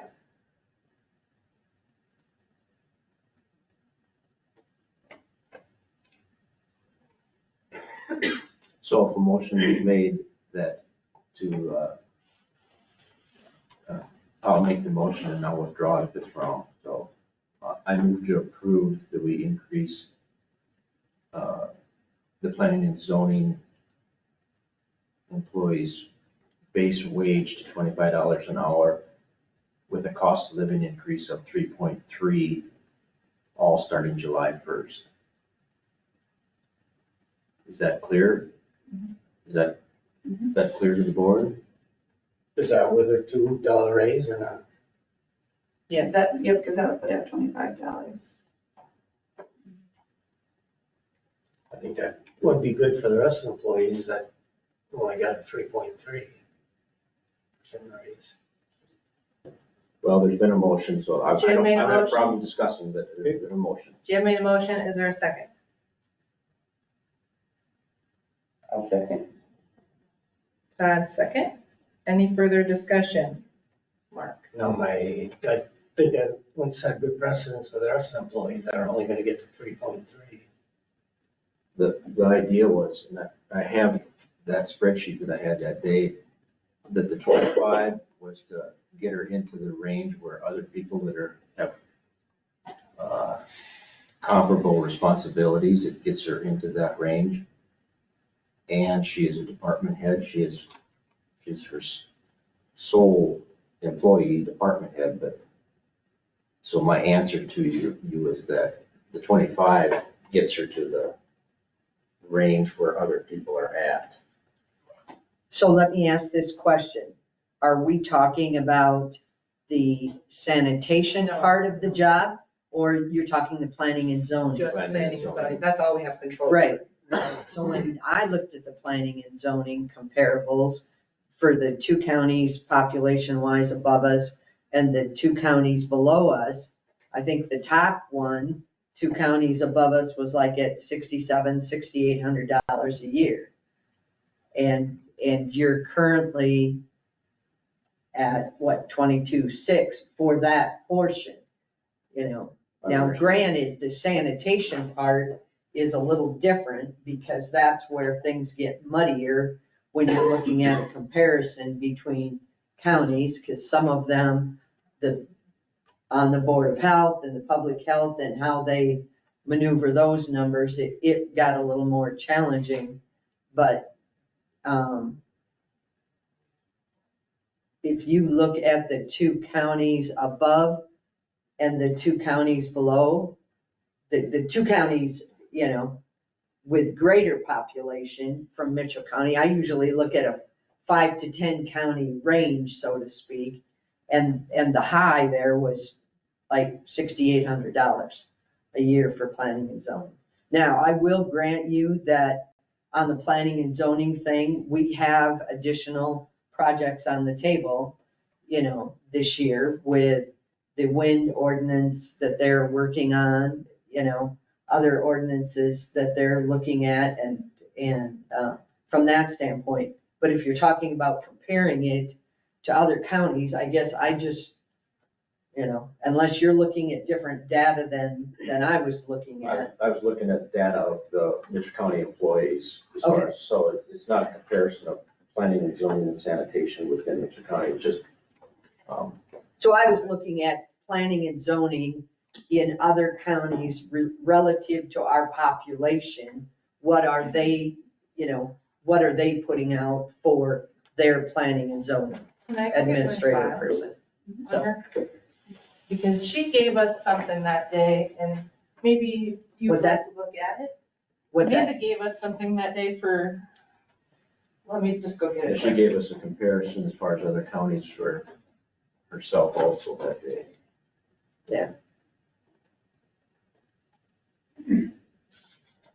So I just pulled it up on the ISACs thing under planning and zoning. And unless I pulled something wrong, you know.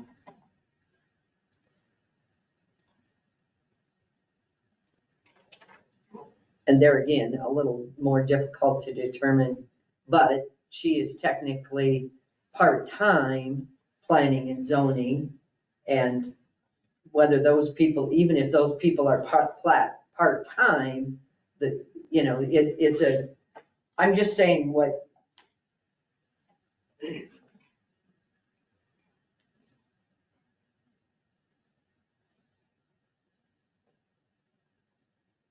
And I should maybe go back and recheck too, as far as that's concerned.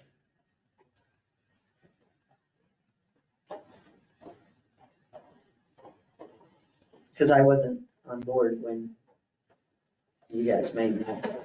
Correct. But I do know that the Board of Health voted from the sanitation side.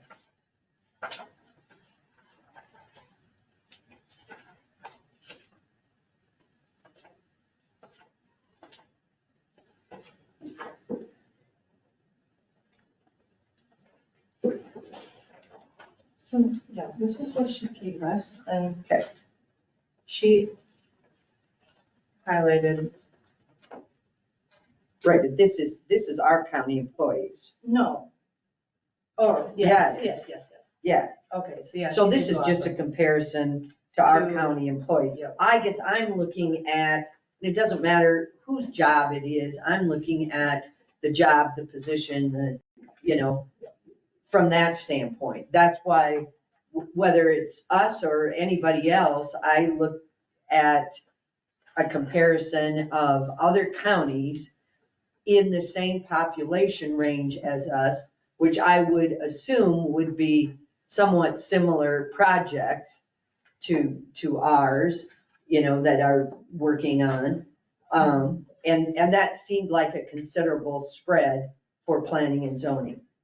Mine wasn't, I didn't compare it to other employees within the county. I'm looking at the position itself, the job itself.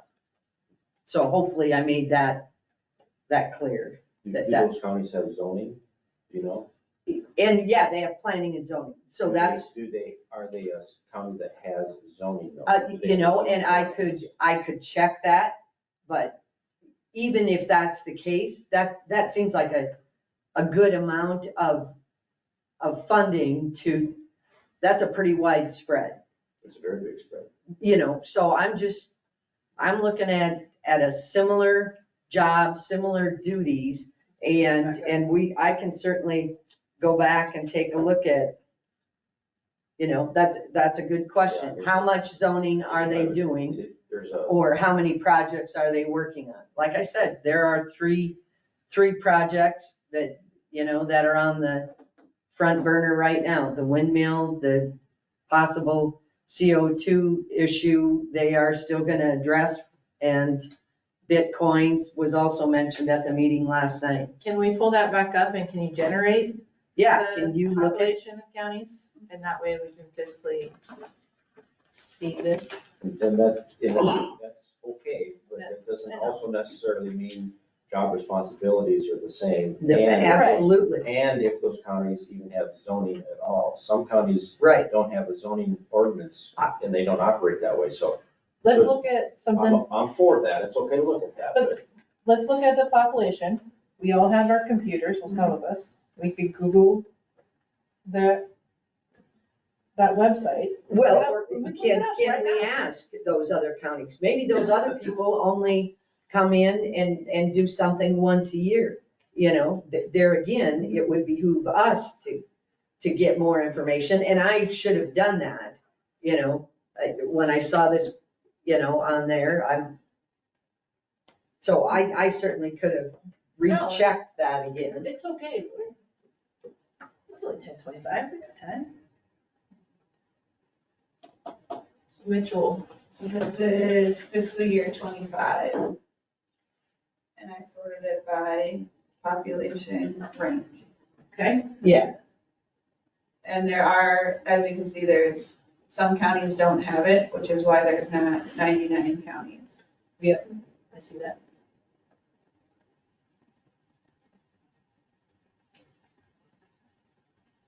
So is this the one that you were talking about? so, so I'm looking at I guess I just looked at 24, or whether you look at 24 or 25, yeah, if you look at 25 and you have to go up quite a stretch, to get to that dollar amount. Now, you could say you drop down to number, 74 and go across, and, because I didn't take into effect the one that said $1, so then that would be a question of what more is that person doing than, So here's one. oh, so that answers that question. 70% of the wages goes to, That's Franklin. right. So I'm just looking at the position and like positions and asking questions.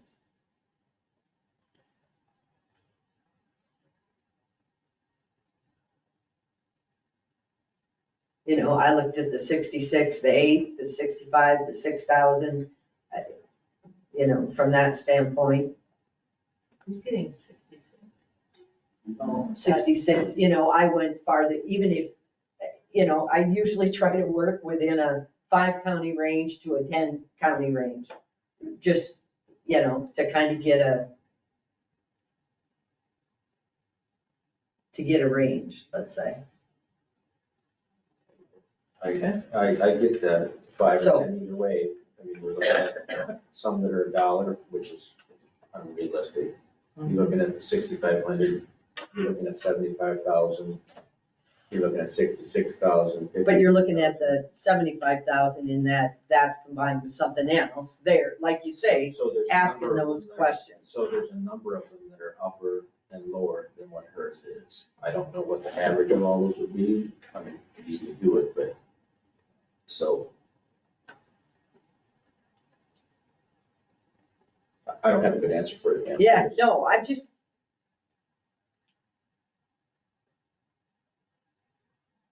I know we have a And motion, it's but we can also unfortunate. table it. Rachel, can I make a comment or can I comment? Look at me. All right, Yes. Sydney, can I make a comment? Yes. Sure. You're talking about this individual and who has done something, you guys want to give her a raise. She's in charge, and I know you're not in charge of environmental health, but she had a septic system that she did not do for 3 years. It's recorded at the recorder's office upstairs. And I will tell you that that's not what we're here to I talk know, about. so but we should not be that's bringing not that up. doing her job. She hasn't done her job with the GIS system that she said she was gonna do, and you want to give her a raise. There's a lot of people upstairs who do a lot of stuff, do their job, and they don't get and ask what she's asking for. So I just wanted to make my comment, and thank you for listening. And I checked out upstairs for vacation, just so you know, I'm not on the county time right now. Thank you. Like I said, we have a motion. Any further discussion? Or are we gonna table it, so we get more information? But if you have a motion and second, you have to take a vote, Yeah, so we can't table it. Roll call. Todd, Aye. Mark, No. Pam, no, Sydney, No. Jim. Aye. Motion doesn't pass.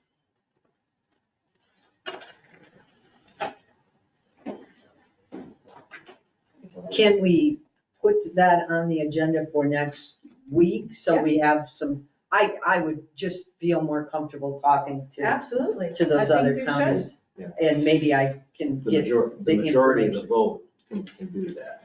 Yeah. Todd myself wouldn't be able to do that. The majority of the vote could do that. Can I ask a dumb question? Do you want me to put that on like right away on the agenda before our public, is our public hearings next week at 9? Pam, would you like that on the agenda? for Yes, next week? please. Thank you. I'm sorry. Thank you. Let's do some more research and we'll come back next week. And so that will be discussion and possible action then, correct? Yes. As I understand. Would it be named the same thing? I can put it however you want me to put it. No. Mm, Okay. And yeah, I can keep it the same, that's however you want to do it. Or do you want it to state discussion of possible action for wages, planning and zoning? Planning and zoning, yeah, I think we need to be clear. I think we should be cleared. We've already been cleared here, so. Let's rename it that. Discussion of possible action on planning and zoning wages. Yes, please. All right, let's get more information. I Items of note, meetings attended. had three, excuse me, I had 3 meetings last week. One of them was NICOG meeting. Topic of discussion had to do with buses. The state has decided that it was a recommendation, but they based it on use of the buses, the transit buses. That NICOG should purchase 19 buses. And the formula for reimbursement is kind of bizarre. It's based on 80% of the buses that are purchased up to a certain dollar amount.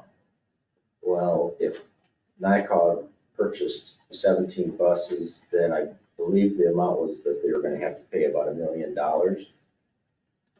And NICOG said, no, we can't afford to do that. So NICOG was only gonna purchase 12 buses.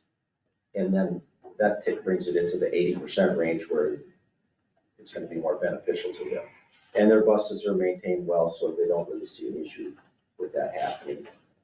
And there was other things that went on, but I guess that's kind of the main topic of that. Then had another NICOG meeting having to do with the Transportation Policy Board. Just discussed different projects that are going on. And the highlight to that, I guess, is what the state is doing. There isn't a lot of funding happening within the state projects as normally. Doesn't mean there's not stuff getting done, but there's a number of multi-million-dollar bridges that are on our borders as far as the Missouri River and the Mississippi River. And the other states are the lead. The Lansing Bridge, we are the lead on that, but some of these other ones, the other neighboring states are the lead, and as soon as the bridge gets completed, then we're gonna be responsible for 50% of it.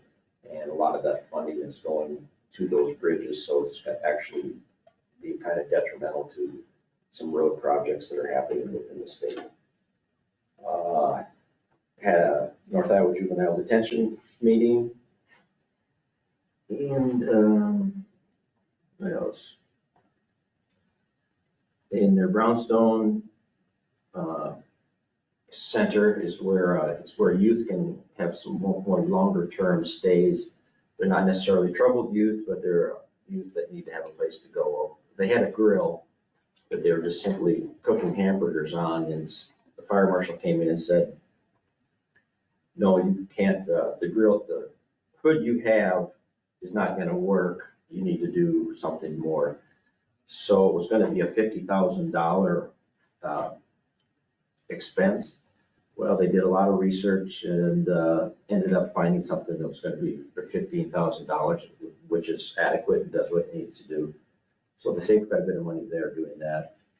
The managed care organizations that are reimbursing all of these juvenile detention centers, they had, North Iowa had a $200,000 the MCOs owed North Iowa $200,000 and was not paying for it. They hounded the MCO in regards to, there's 3 of them that are funding it. And they ended up getting it down to $15,000. So they recouped a lot of that money, which is a good thing for North Iowa.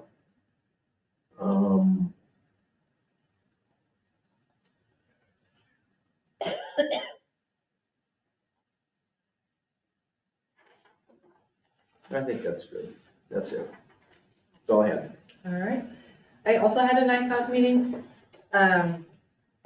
We mission met. There was a gentleman online with the Union Pacific, which sent us multiple flyers and trainings for hazmat and firefighters, all that. So they sent us a lot of information of crossing safety reminders, fire department trainings, the hazmat. Aaron, he had really nothing to report on anything, except there was one thing in Trail City that there was a fire on, I can't remember where it was. But they said it was under control situation. He didn't have to go out. He just kind of talked over the phone. So that was good. There was a lot of talk with the Union Pacific and giving us lots of courses that the hazmat and fire departments can take. And then we did our second meeting, we had to go over the financials, which was an audit. They had to pay a lot of money for their audit this year. That was kind of outrageous, but they could not find anyone to do their audit, and they finally found somebody, and they paid a lot. But they finally got that done, so we improved their financials. And then we had to have clarification on job descriptions, because we have an EMS, Chris Olson, not EMS, EMA 911 coordinator running the meeting, but it states in the code that it should be a member of, which is that supervisors. And so we thought we should change that, but then they decided to just change the wording so that anyone could be the chairperson. So we had to vote on chair over again, which 4 months later, here you go. Chair still Chris Olson, he loves it. I also had a meeting with a gentleman came in to talk to me about, which is not my normal meeting, possible solar going into Howard and a sliver going into Mitchell County, which is up by McIntyre. So he wanted to give me a heads up. He didn't give me really any information whatsoever. He just wanted to know if I had questions, but I didn't have any layouts. I didn't have any designs, or he just told me where it was by Saratoga area up there. So he said once he can give more information, he will be bringing it to planning and zoning and me as well, since that's my district. So that was another sliver of a meeting that I had. Zoom meeting with Dave and Hinkle, that was going really good. As this meeting is going right now, I'm having several emails about the windows, so hopefully we're getting headway on there. Dave has been working religiously trying to get this done so we can get it fixed. We talked about taking the windows out and reflashing them, but they said that would probably not easily said or done. So they're looking at different windows and seeing if Anderson Company make new windows. But we'll see what that comes. We'll obviously have bids go out if that is the case. And they're such a specific window that very few companies make them. So they're very unique. This might be our only option to do it. I had a landfill meeting, but it was my daughter's concert and I forgot to ask someone to go for me. So I missed that one. But. Okay, so I had conservation meeting and Mike pretty much touched base on what they're working on getting the parks opened soon and the 3 park update projects and the grants they're working on as well. Also had a Mitchell County Social Services meeting and they spoke again about the gap in services. They talked about crisis intervention for survivors this month. And if you see any of these kinds of flyers, they are using those funds that they get. You can buy those little buddies to buy buddies for people that are in any kind of emergency or crisis situation, especially young kids that can hang on to a little Scentsy animal there, and it provides some comfort for them. We also talked about various activities coming up for that board. Also had a Board of Health meeting on Friday, and the sanitation director gave the update. There's 7 contractors have renewed their contractors licenses for 2025. Updating well updates. She's got water test postcards that she's getting ready to send out for people to schedule water tests, and a few radon test kits as well, as far as that's concerned. And then from the Public Board of Health, there's also adult mental health, April 15th to the 17th. Mitchell County, and of course they're doing all kinds of activities. National Denim Day Walk, Wednesday, April 30th, and that is for information and kind of aligning yourself with support for survivors of sexual abuse, and that's a national day, and that starts at the Osage City Hall. And you can turn in your cell phones, and also there's drug places for unused prescriptions and that kind of thing that you can take to the sheriff's office, that kind of thing. The Board of Health has are working on updating completion of their mission statement. They also have scheduled their National Health Week walk on May 15th during the day at noon. I think that starts over here at the Public Health Building. And then that evening is their bicycle rodeo, where kids can be given a bicycle helmet and they check out their bikes, that kind of thing as well. We also have a couple individuals there that are going to be going to training for car seat safety, to make sure we have people in Mitchell County that can check those car seats, and then they'll schedule how they can facilitate that service moving forward. I believe their training is in May. We have, many are probably hearing that the country is experiencing some measles outbreaks. I don't know if any of you have heard anything about that. But the Board of Health did just find out, I think either late Friday or yesterday maybe, that they can administer MMR or mumps, measles, rubella vaccine for free. And so if you're at all interested to contact the public health facility, we have several residents within our county that are unvaccinated. And so the concern, of course, is making sure that depending on how old you are and how much of that whole process you remember in your younger years, whether people are vaccinated or not. And there's a considerable amount of residents, young residents, that are not vaccinated. So they are doing a lot more educating and learning on that situation right now as well, from that standpoint. I also had a visitor come in and ask if in fact they put in a Bitcoin facility, who would be overseeing the noise level?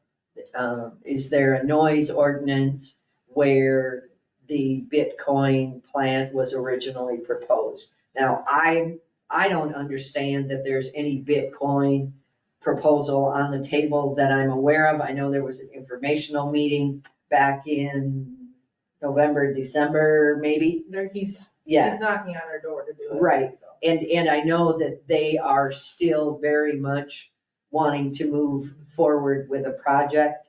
And so his concern was from a noise level. They had been in contact with people in other areas, and so I said I would certainly bring it up, and I would assume that planning and zoning would be addressing that the way they address the noise level on a windmill ordinance or any other ordinance. I would believe it would be part of that. Last night I attended the planning and zoning, and they are working on hopefully, well, they worked through the end of the first walkthrough of the windmill ordinance, and I'm not exactly sure where they go now. They have some updates to make, and as I understand it, then they send it to Aaron for review. I don't know if it goes to another lawyer for review or what their plan is, but the NIACOG individual, John, said that, I don't believe they're quite done yet. Maybe Mark has more on that. That's it for me. I had a workforce meeting. The only thing we had on it was to approve an audit company to do their audit. And had one submission and it came in a little higher than they expected, but they only had one, so they had to go with it. And then I had a community revelation meeting with Pam, and she talked about the little animals that they give to the kids when they go to juvenile court or something to ease the pain, and they got a scent to them, so that was pretty. And then I also went to the windmill ordinance meeting last night, and yeah, it seems like it's dragging on forever. And I don't know where it's at. They have another meeting May 6th, is it? To make some more changes. I had a fair board meeting, went through the committee reports, what kind of things are kind of silent right now. Got most all the contracts back. Buildings up.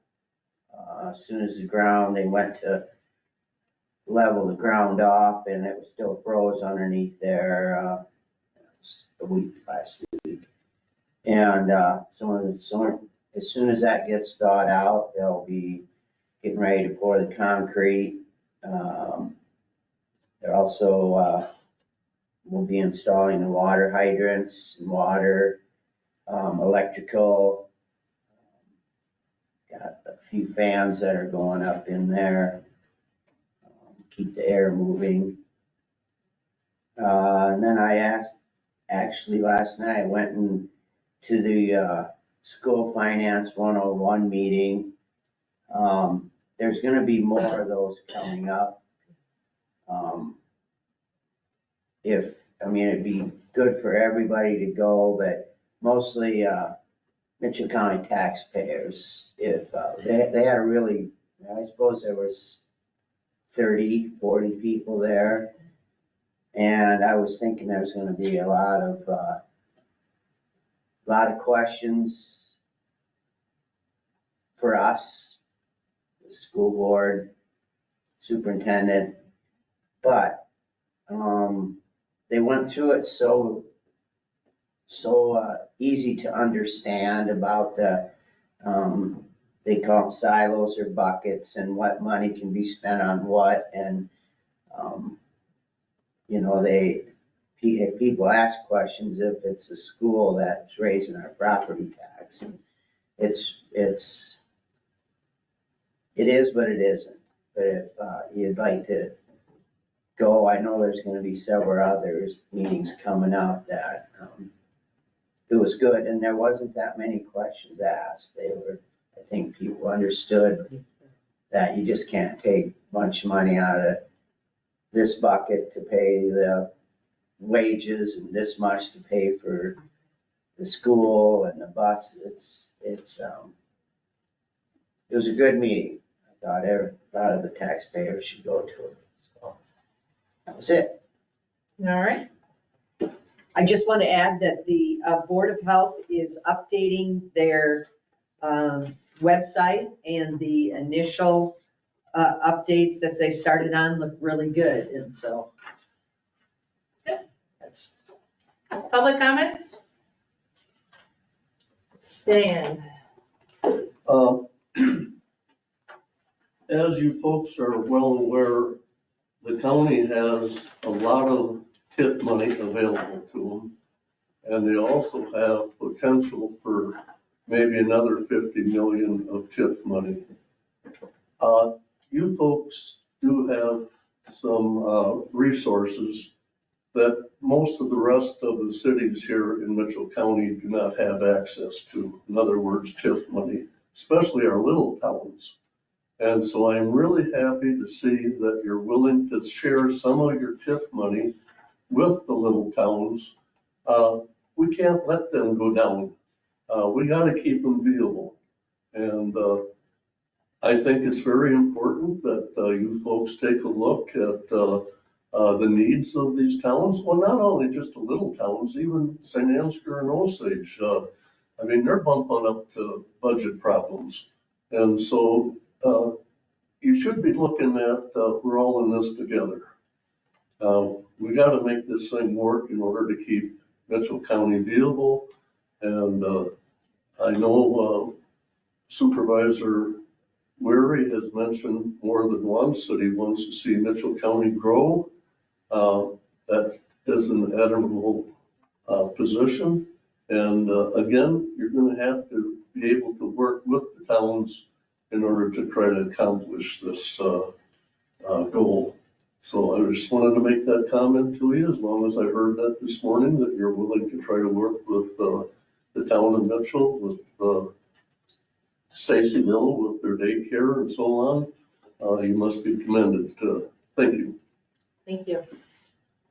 I just have something, and if this is helpful, I do have a contact, just listening to this whole social services stuff, I know that it's frustrating, and then you guys are kind of, what do we do, and so, I don't know if you've reached out to Franklin County, but they're also like a social service organization, and I have a contact name, there, if you have anybody who's interested, let me know, I'll give you the contact information. I've worked with them previously in previous work, and they've always found it forward thinking. There's so many changes that have happened, within the social services the last forever years, 15 years or more, especially specifically related to like the administration of the services and stuff, and they might have a plan already or know what they might want to do. Thank you, Jenny. Any other comments? I'll adjourn the meeting at 10:54.